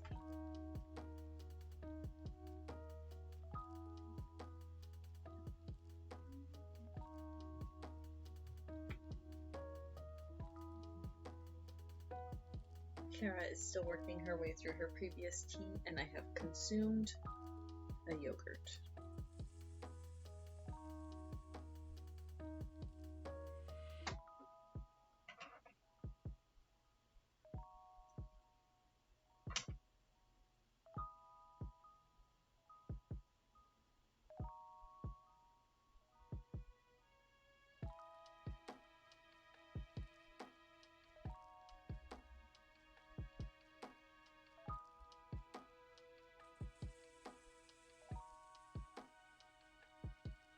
Okay, counter problem though. Monks aren't proficient with shields, are they? Or at least they're not supposed to be. Because they kind of need their hands free to punch things.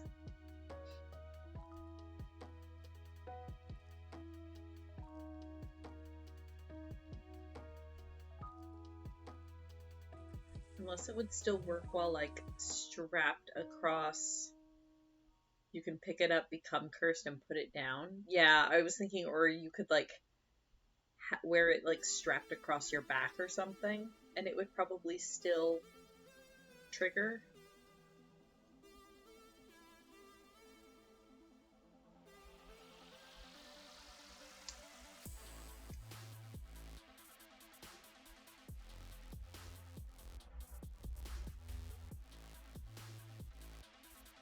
You just don't get the AC bonus, yeah.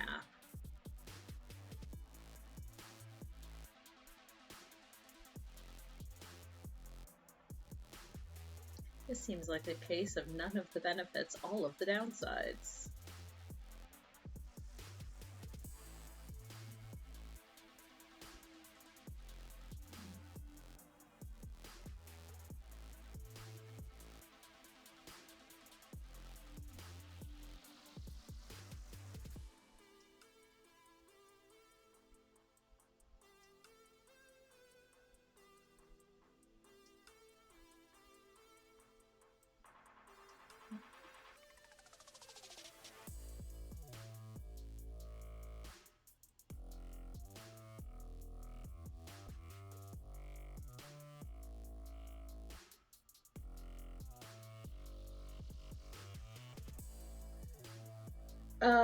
Bram is somewhere in his 40s.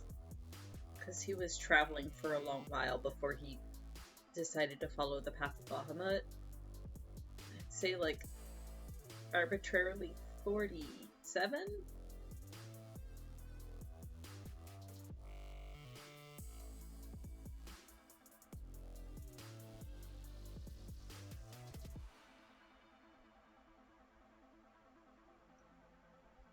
And if I'm remembering right, centaur lifespans are roughly equivalent to human.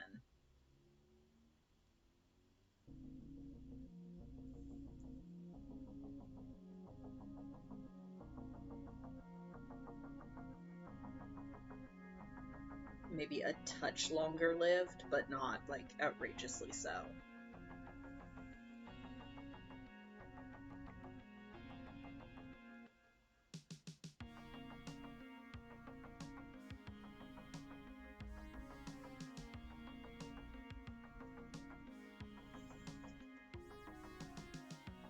Do I need to have concerns about why Kate is researching centaurs?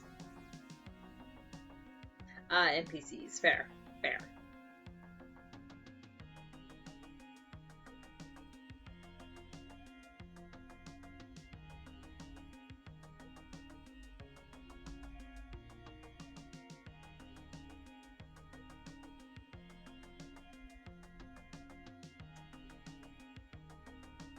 Bram is from a small-ish village that was mainly centaurs with a few humans around. That was mostly like a small farming community. Sort of on the edge of some woods. Ah, there's a centaur at the Abbey. Excellent. But yeah, Bram's background is not super exciting. Essentially, he grew up in like a crafting family, um, and just decided small town life was not for them and not for him, and he wanted to travel. Yeah, Bram's niece is a whole other thing. Bram's niece is my other centaur character in my other campaign. There's not a whole lot of like super interconnectedness, except that hearing stories of Bram's travels is what inspired Cherry that she wanted to travel.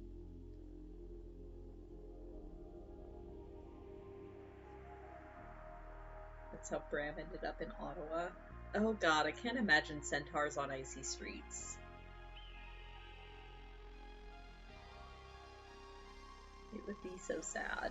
Or centaurs in deep snow. I mean, they'd probably fare better than some of the other races, but...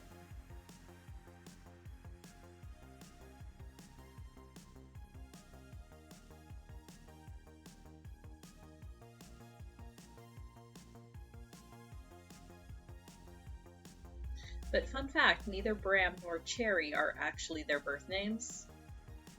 Because there's like a tradition in their village that when somebody leaves, like leaving to travel is fine. Like it's not taboo or anything. But when somebody leaves to travel, they leave their real name behind. And their name is protected by their family and those remaining behind in the village. And so they go out into the world under pseudonyms.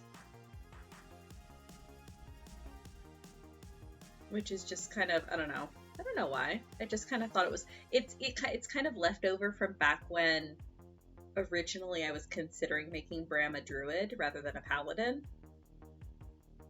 And I thought the name thing would be kind of cool for a druid. But I just kind of left it.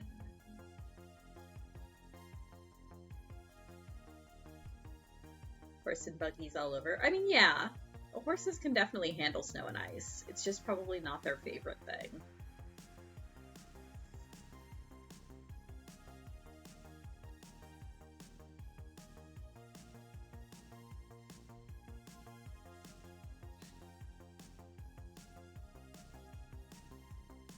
That's where those spiked shoes would come in handy.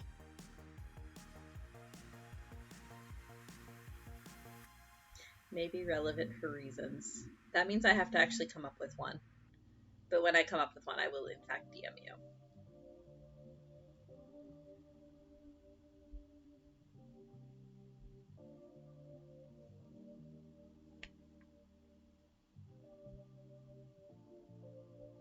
Another fun fact, Bram is short for Bramble, which is again, sort of when people from that village go out into the world and take new names, they tend to be like nature-related names, again, kind of left over from when he was going to be a druid. And the one I came up with that sounded nice was Bramble.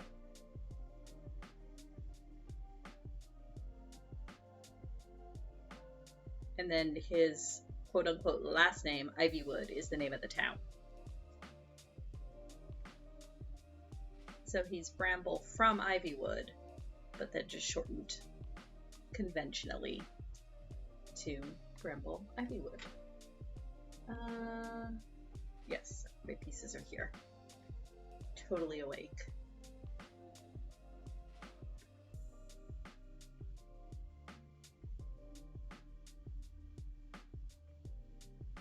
DM the DM. Oh yeah, you have no idea how often I DM the DM. Dum dum dum dum dum.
Oh, also, Randis, you'll probably appreciate this.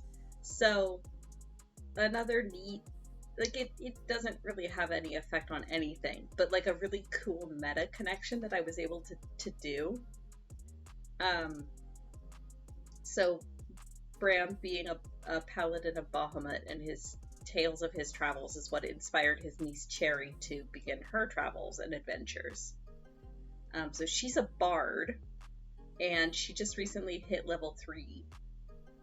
So in going through the bardic subclasses, I really, really liked the look and the feel of Song of Creation or College of Creation.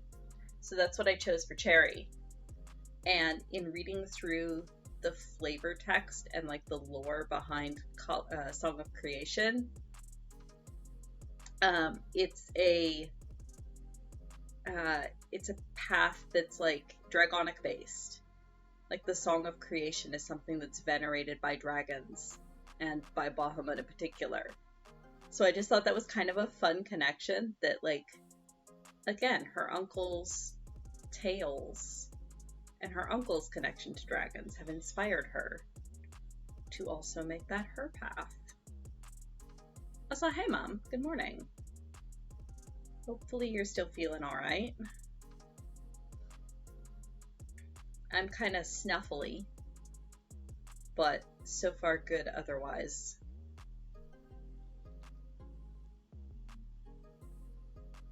Cherry is also an Ivywood, yes. Because she's from the same village.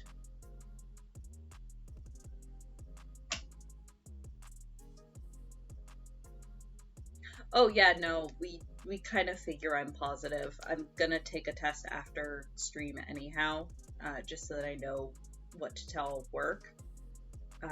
But yeah, we're kind of, I mean, Kaylee's my wife. I can't exactly get around that. So far, Rebecca's okay though, because she's been quarantining up in her room and she says she feels fine. So fingers crossed.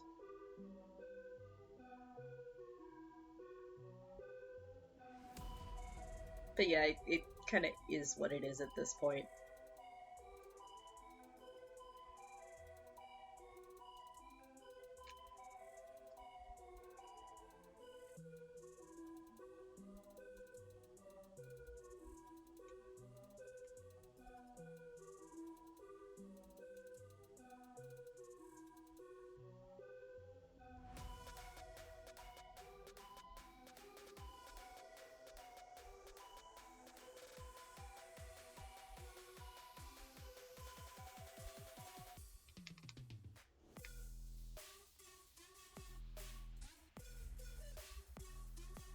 I know. Yeah, yeah. Flipping back and forth is strange. I was kind of impressed with myself that I didn't accidentally call my wife Kara out loud last weekend. I've gotten so used to calling her that on stream and stuff.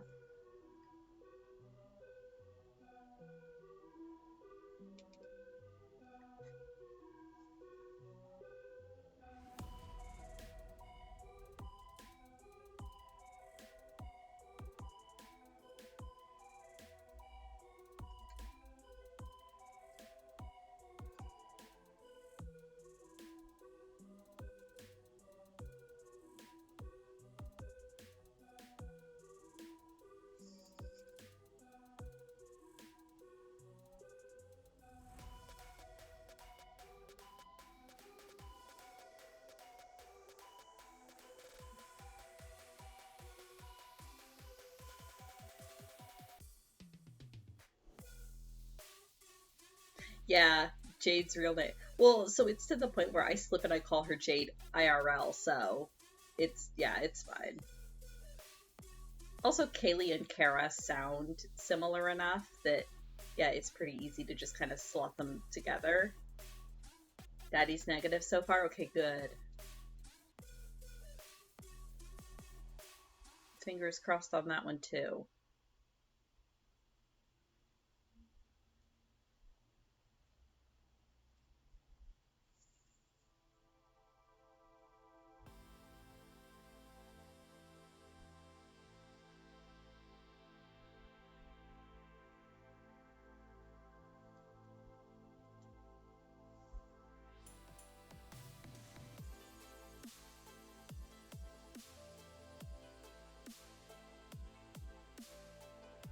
So this is the blanket that I'm making for Andrew and Cassidy.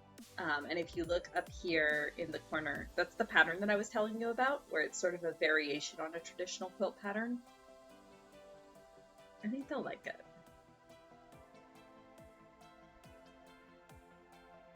Choice of online handles that are close enough to real names. Yeah, right?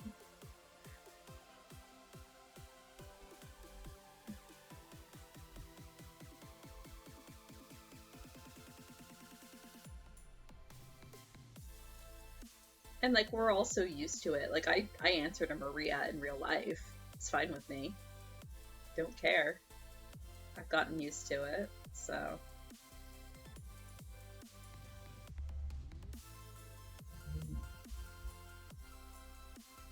oh yeah, Maria is me. Maria is my that's my Final Fantasy 14 character's name. So a lot of my friends that I made through Final Fantasy 14 are just so used to calling me Maria that it just kind of stuck.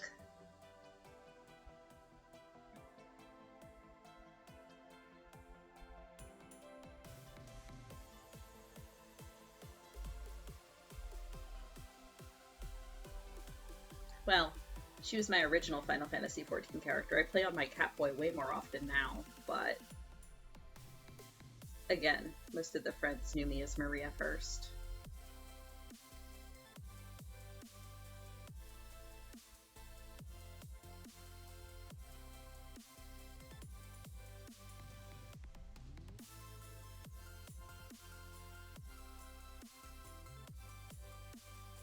I'm so used to referring to Jade as Jade when I'm talking about her in the third person that I just do it, even when I'm talking to Kara.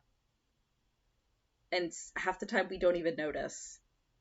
Because again, we're just so used to it and so used to swapping out the names. And we know who we mean, so it's all that really matters.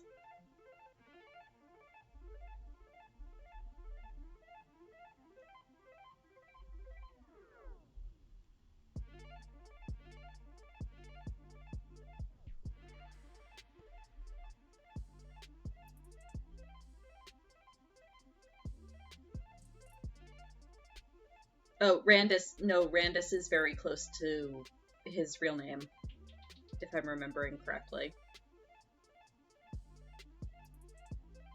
Like one syllable off.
Yeah, I'm not sure. I don't know that I've ever heard your real name, Dobby. I mean, Dobby works well enough.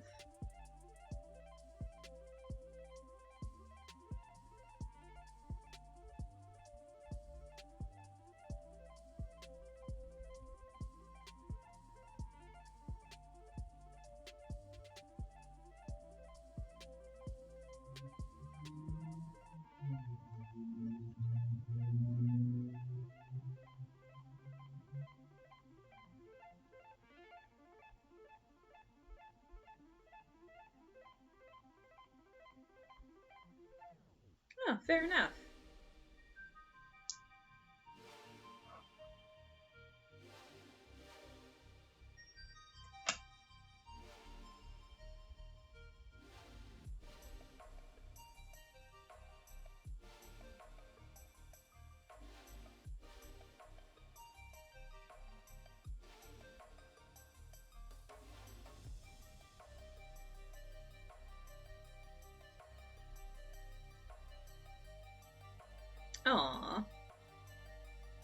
cute, Randus.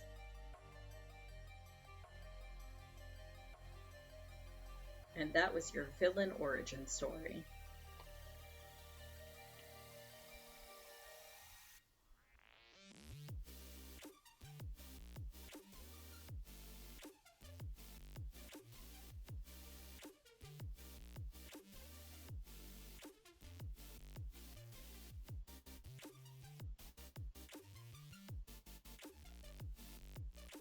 Yelp was an easy choice. Yelp.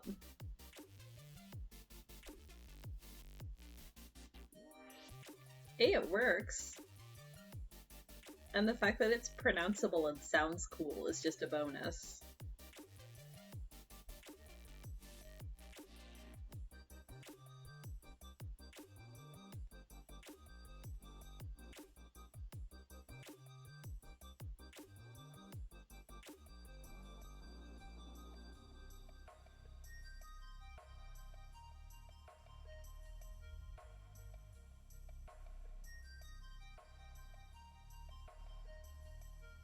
Uncle Randus. Aww.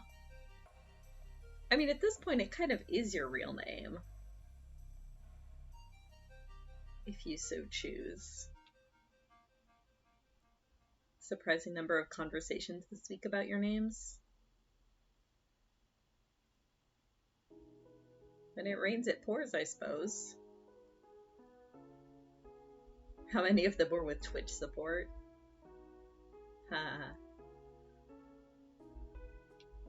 I would guess approximately half.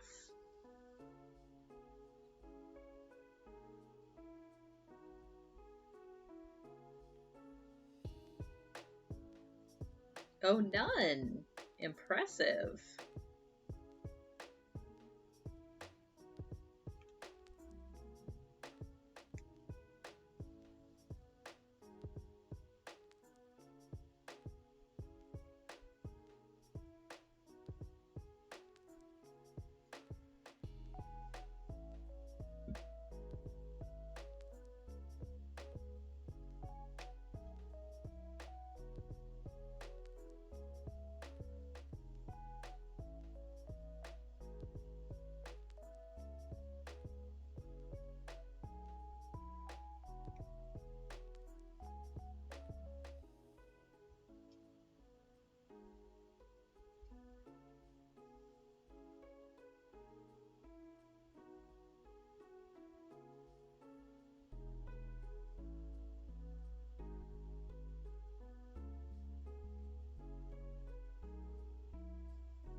To be fair, I think I only know your birth name because it's on your Twitter.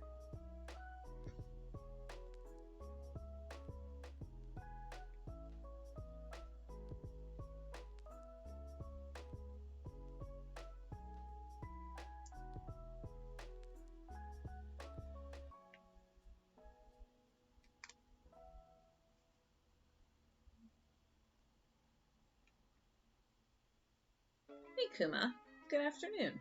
Or rather, good morning for you.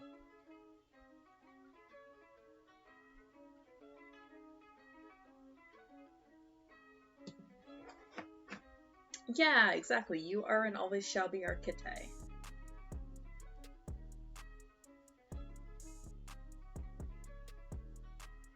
Kite. Kite.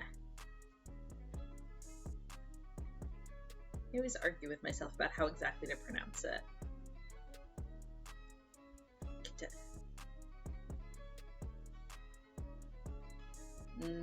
Coffee. Coffee is good. That is what I just took a sip of.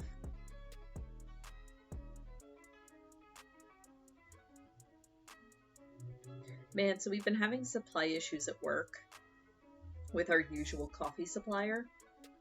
So we've been getting in just like ad hoc replacement coffee just so that we have something. And I don't know where it came from. Like, I don't know who is supplying our interim coffee, but I like it better than our regular coffee, so I'm gonna be kind of sad when it goes away. I'm sure it's probably just like Costco coffee or like wherever they can get bulk coffee from super cheap really fast, but it's really good.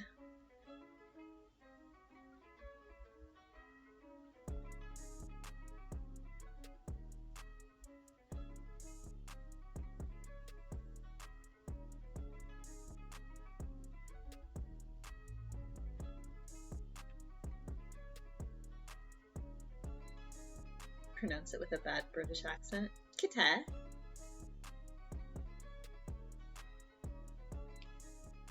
It seems plausible.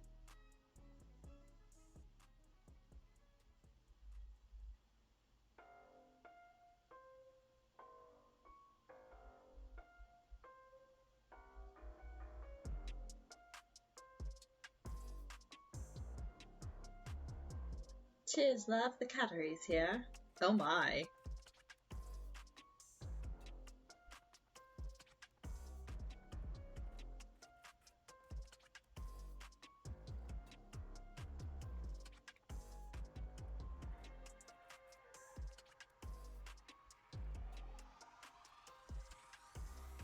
Come on, thread.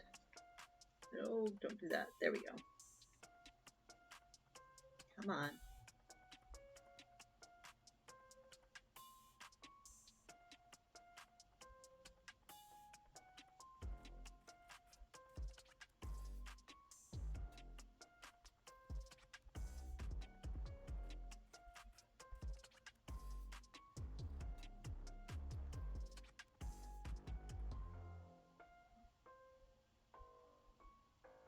Oh my god, amazing.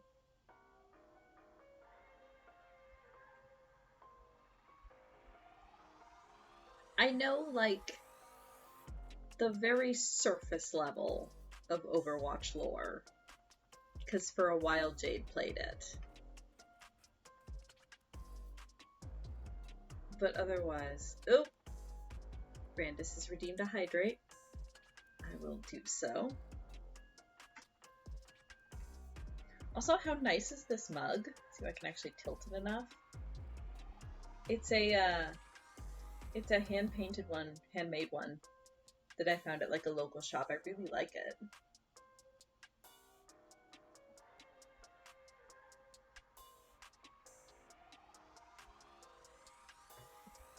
Thank you, Randus. Everybody else should also hydrate. Did I lock that? Yes, I did. Excellent.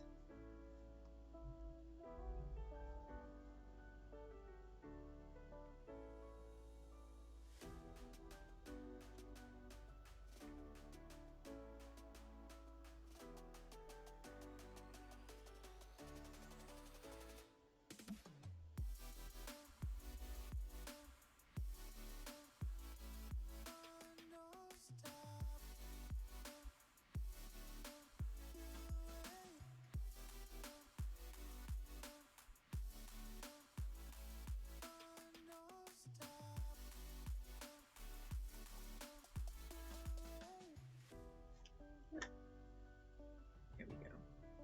Come on, thread.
paper out of this one.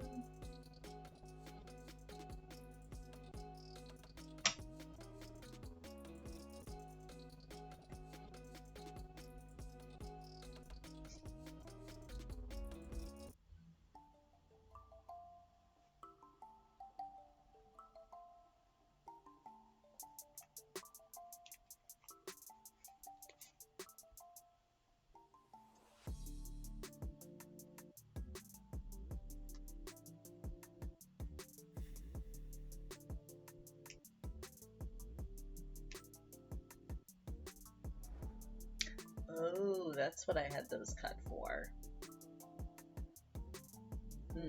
Okay.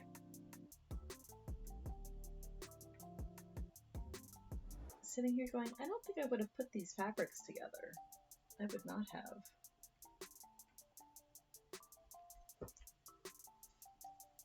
We're not actually done with this one.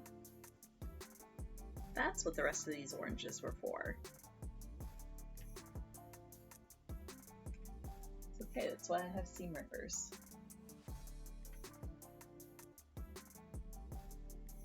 Whoops.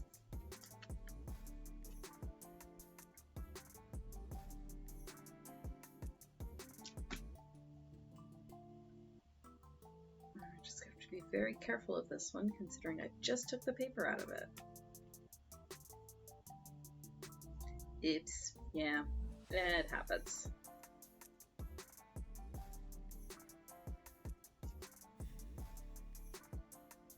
See if I can manage not to stab myself.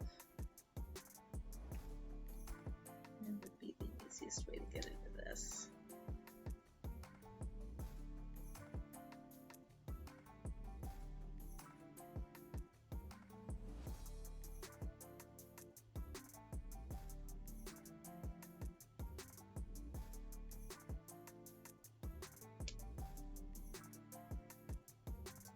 I can get the middle stitches out okay, but then when I do multiple loops at the ends, that's what locks them. There we go.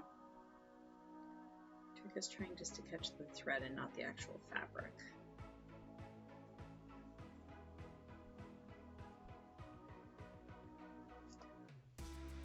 To be fair, this is the first time I've made a mistake like this. And I do remember thinking, like, I feel like I had this orange for something else. And then I just didn't. It's been so long since I've worked on the hexagons that I just didn't think further because I'm tired.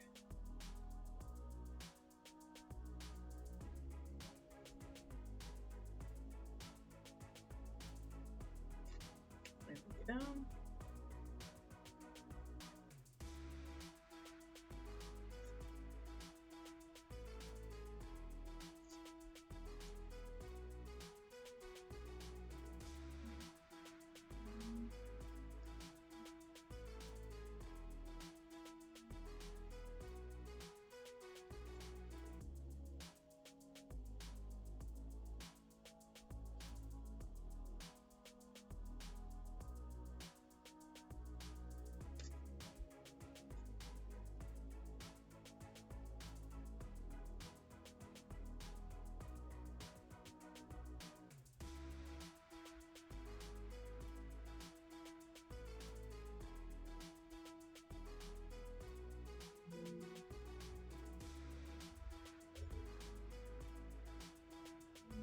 I could also just cut more of this orange fabric,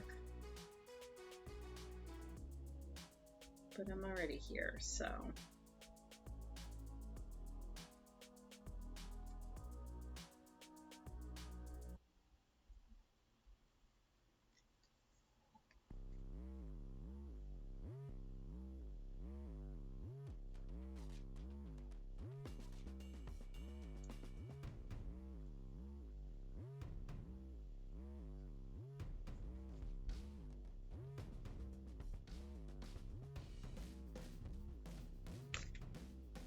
Ooh. Very nearly stabbed myself there. We're fine. Everything's fine.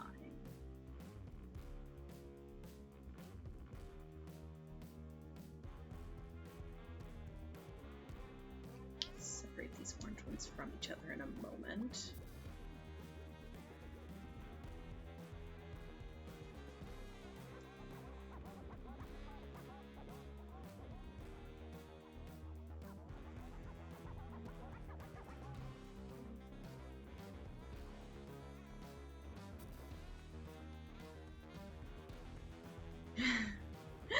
Yeah, just press the undo button for a while. That's fine. I remembered why I had these orange squares cut. Oops. Again, I could just cut more, but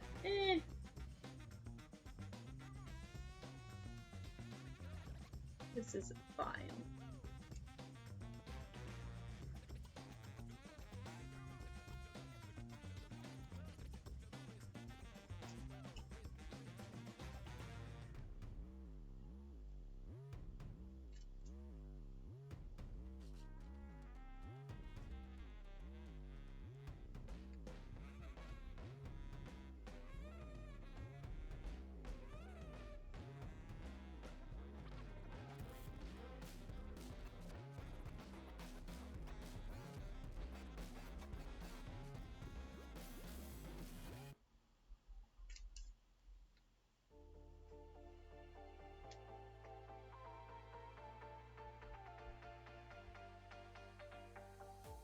Luckily, these creases are already pretty set. Just have to be careful.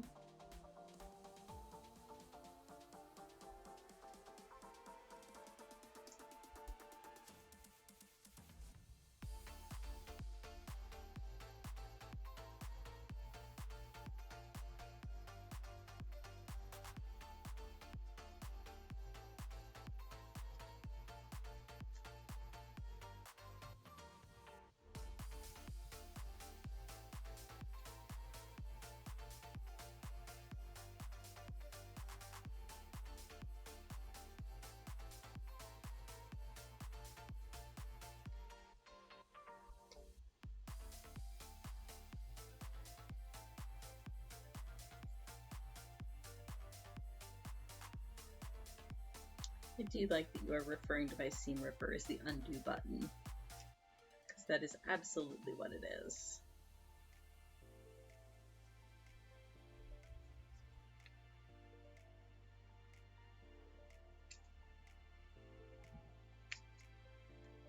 Ta-da!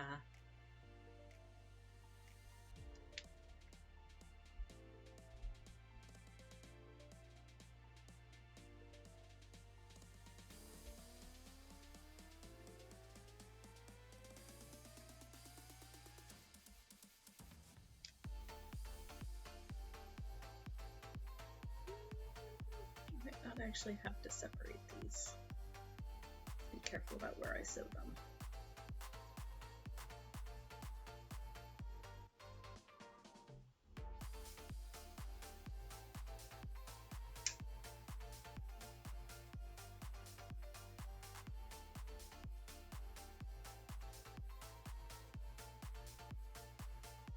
So what I had meant to put around the outside of this one is these. That goes a little bit more nicely with it, I think, than the orange. Because I was like, why did I decide to put this bright orange right next to the red cherries? That doesn't really work very well. No, it does not.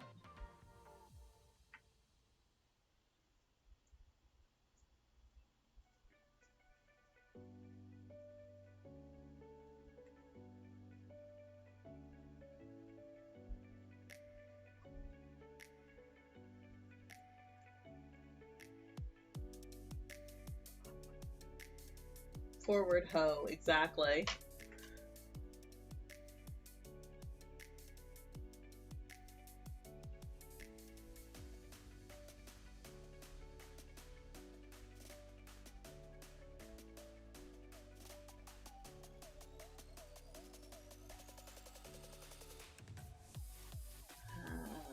That said, I'm gonna need a few more papers.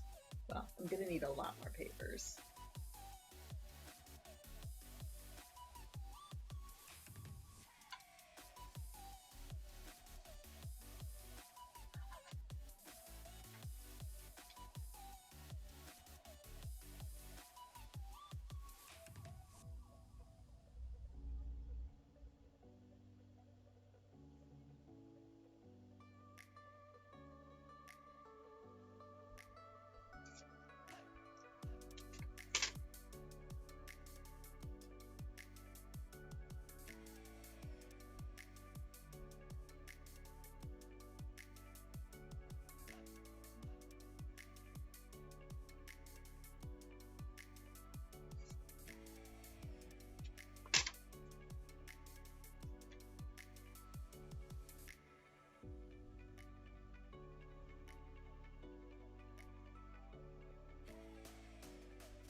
probably want these all going the same direction. So I'm gonna line the flat side up with the plaid.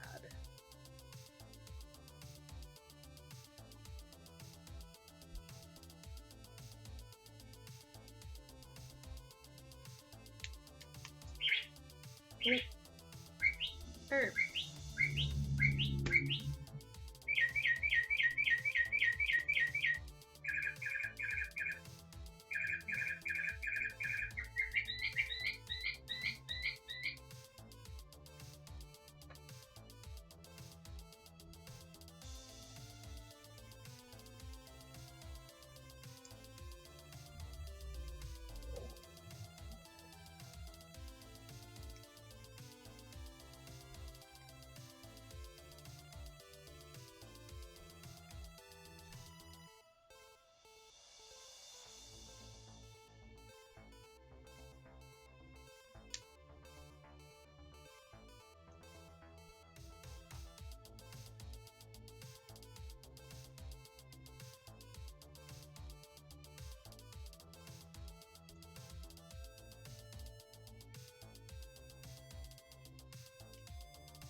Yeah, I'm not playing thread chicken with that.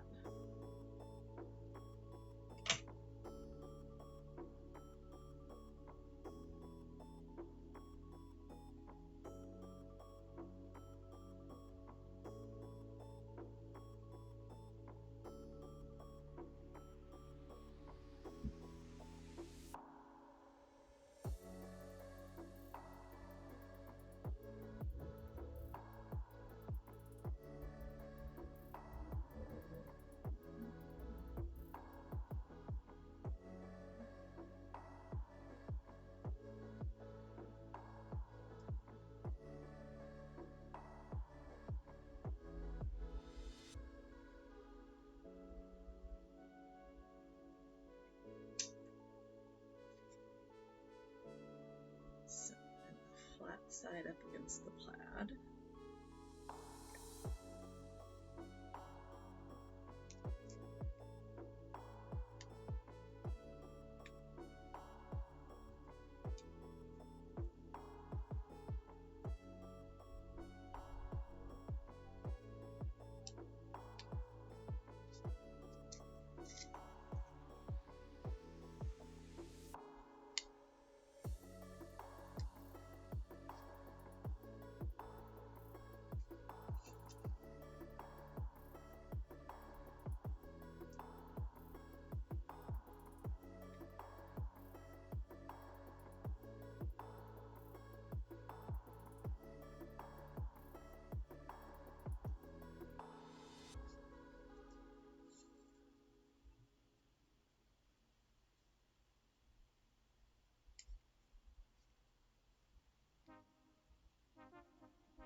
Should be able to get at least one more out of this thread.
enter this one.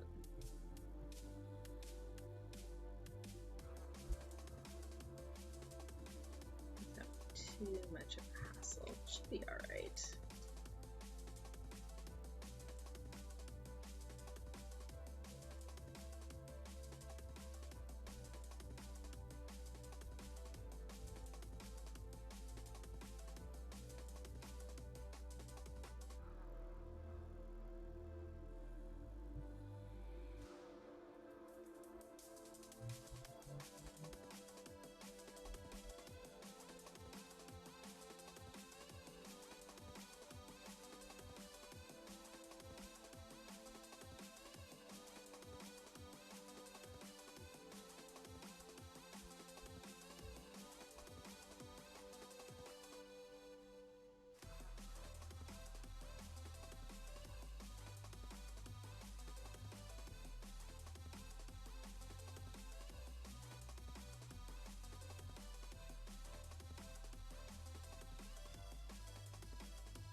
actually remembering to make sure all of my plants are lined up this time.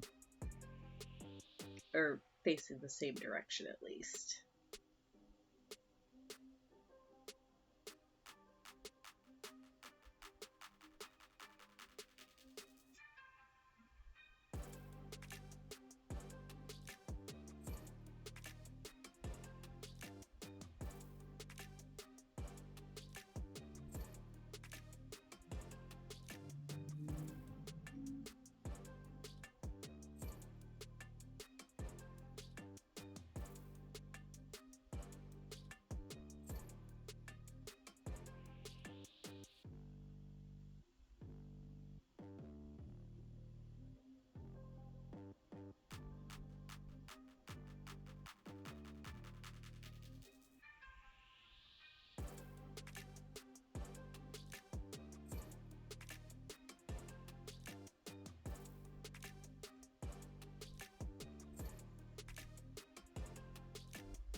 I've written this character's backstory as if they don't stay in one place for long. How can I tie them to this place for the years to form the bonds with my player character? Ah, right, give them a love interest. Yeah, it sounds right. A love interest or an injury that they need to stay in one place and recover from. If you didn't want to necessarily go the love interest route.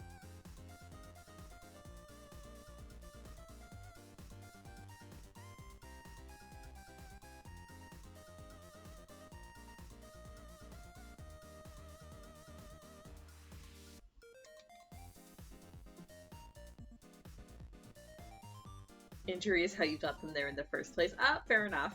Fair enough.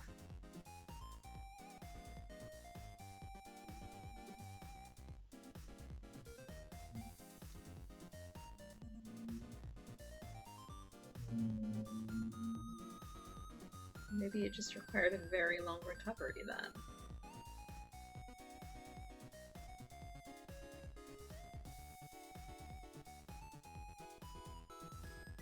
Just take a baseball bat to their ankle, it's fine.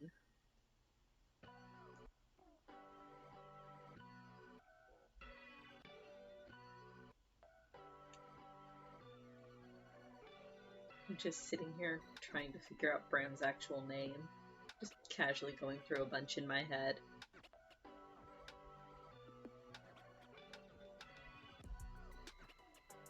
Trying to find what fits.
Vroom vroom outside.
It's going all right. Be finishing up here soon-ish. How goes it for you? Did you have a nice dinner? Or did you get a nice dinner?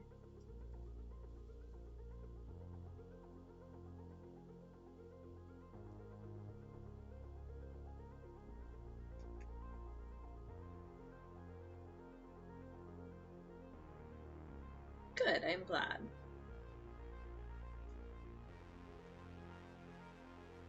Good food is always good.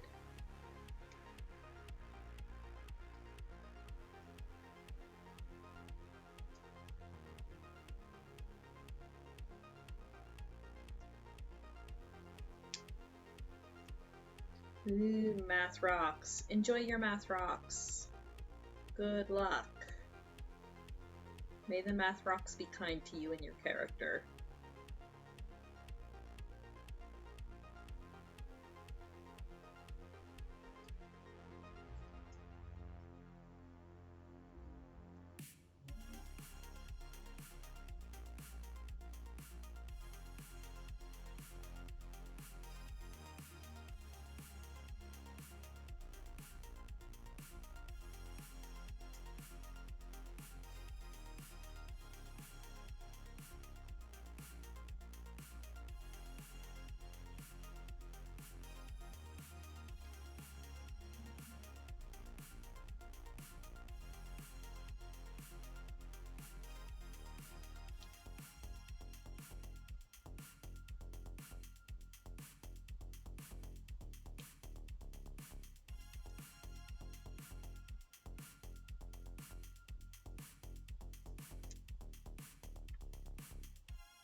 So I'll finish off this pad of paper notes because I'll need to eventually anyway.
No time for math rocks? Yeah, that sounds like adulthood, unfortunately.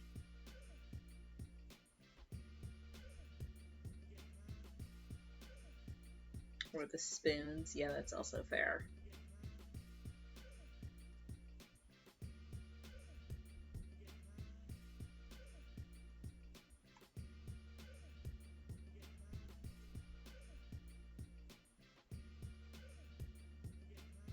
The first campaign that Merlin and I were in together, the one that was not DM'd by Jade, dissolved due to various health issues and also scheduling, multiple terrible scheduling conflicts. But we are coping by writing fanfics about those characters. So yeah, I feel you.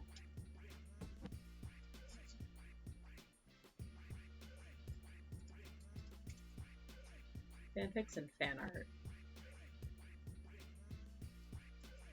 The lock screen on my phone is art that Merlin did of our two characters. It is quite lovely.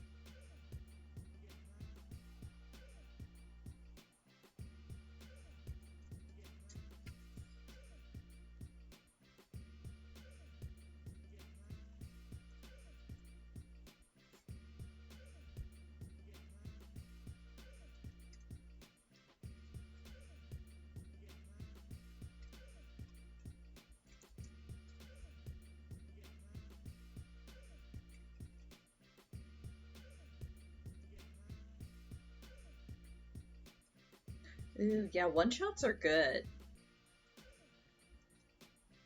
So somebody wrote a very good D&D supplemental that adds in the races and classes from FF14. And I've got a couple like half-formed ideas for one-shots to do set in Eorzea. I just have to figure out if there's like actually interest. Or like if I'm actually confident enough to actually run them. But I feel like it would be a lot of fun. I've never DM'd before. I'm nervous. Also, I would have to do a lot more work on like actually writing stuff up. Right now, they're just kind of ideas in my brain of like, oh, that would make a fun one shot.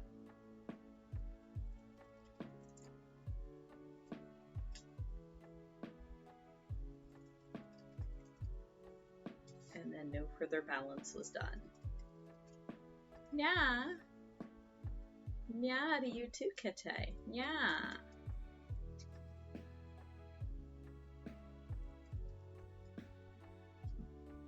Pardon.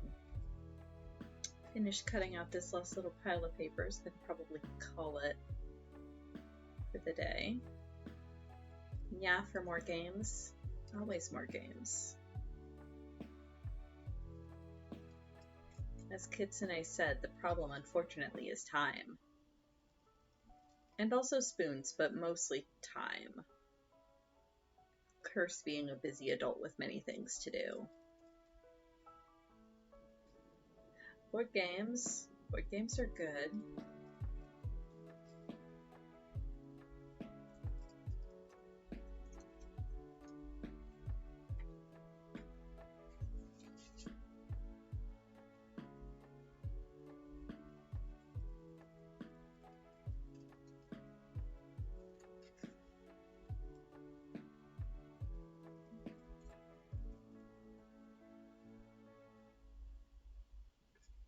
No, it's all good, Kitsune.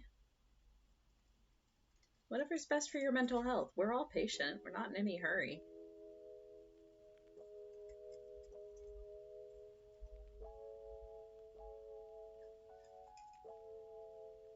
That's true. Guest spots are a thing. Who is this mysterious person that showed up for one session to help us?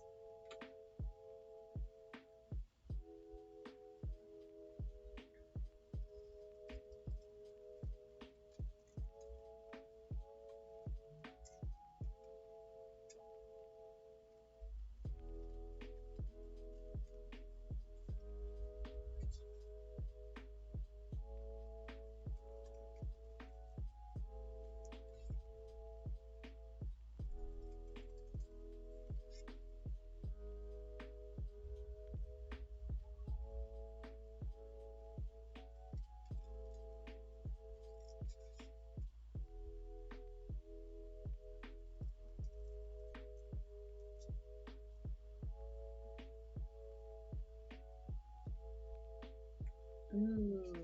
I'll keep that in mind, Radness. Like I said, I need to actually like sit down and write out a more defined like outline rather than just I have an idea. See if I can find time for that.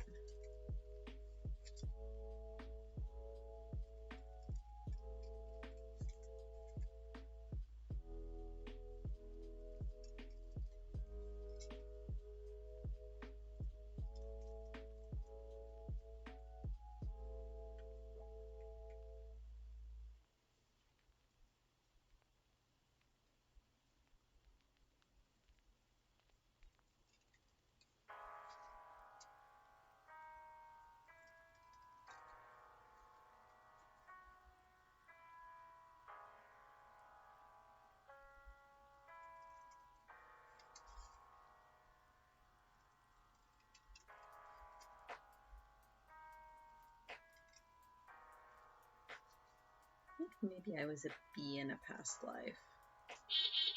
There's just something so satisfying about hexagons.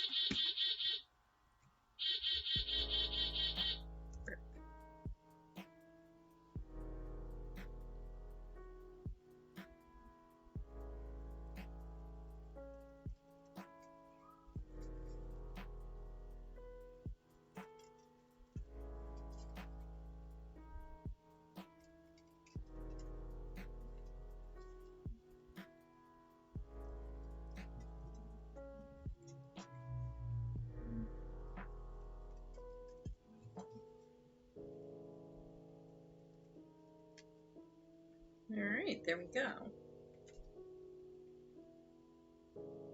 Call it there for the day.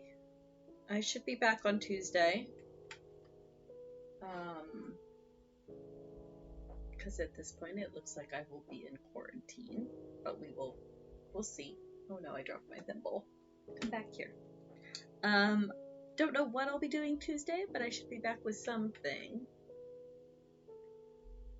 Recommendation for one-shots is don't be afraid to cut things because there are always longer than you have time for. Yeah, that's fair. That's totally fair. I mean, the basic idea I had was like, go to hear rumor, or rather, because it's Eorzea, get hired at the Adventurers Guild to go do job. Go to town and ask questions to figure out details. Go do job, do encounter, is kind of what I had. Run a one-shot that turned into a two-shot because players are chaos gremlins. Yeah, that sounds right too. That absolutely tracks. I think every one-shot we tried to do in my other campaign turned into a 2 or 3 shot. I don't think Julie is up yet, or at least I haven't seen the notification go up. Yeah, she is not up yet. So, I will just let y'all go. When Sugar Shot goes live, go say hi. I will probably be there as well. Your friend had one that turned into a month of games. Yeah, that also tracks. Everybody stay safe. Have a good afternoon. Eat well, rest well, do your best to stay healthy. And I'll see you guys all on Tuesday.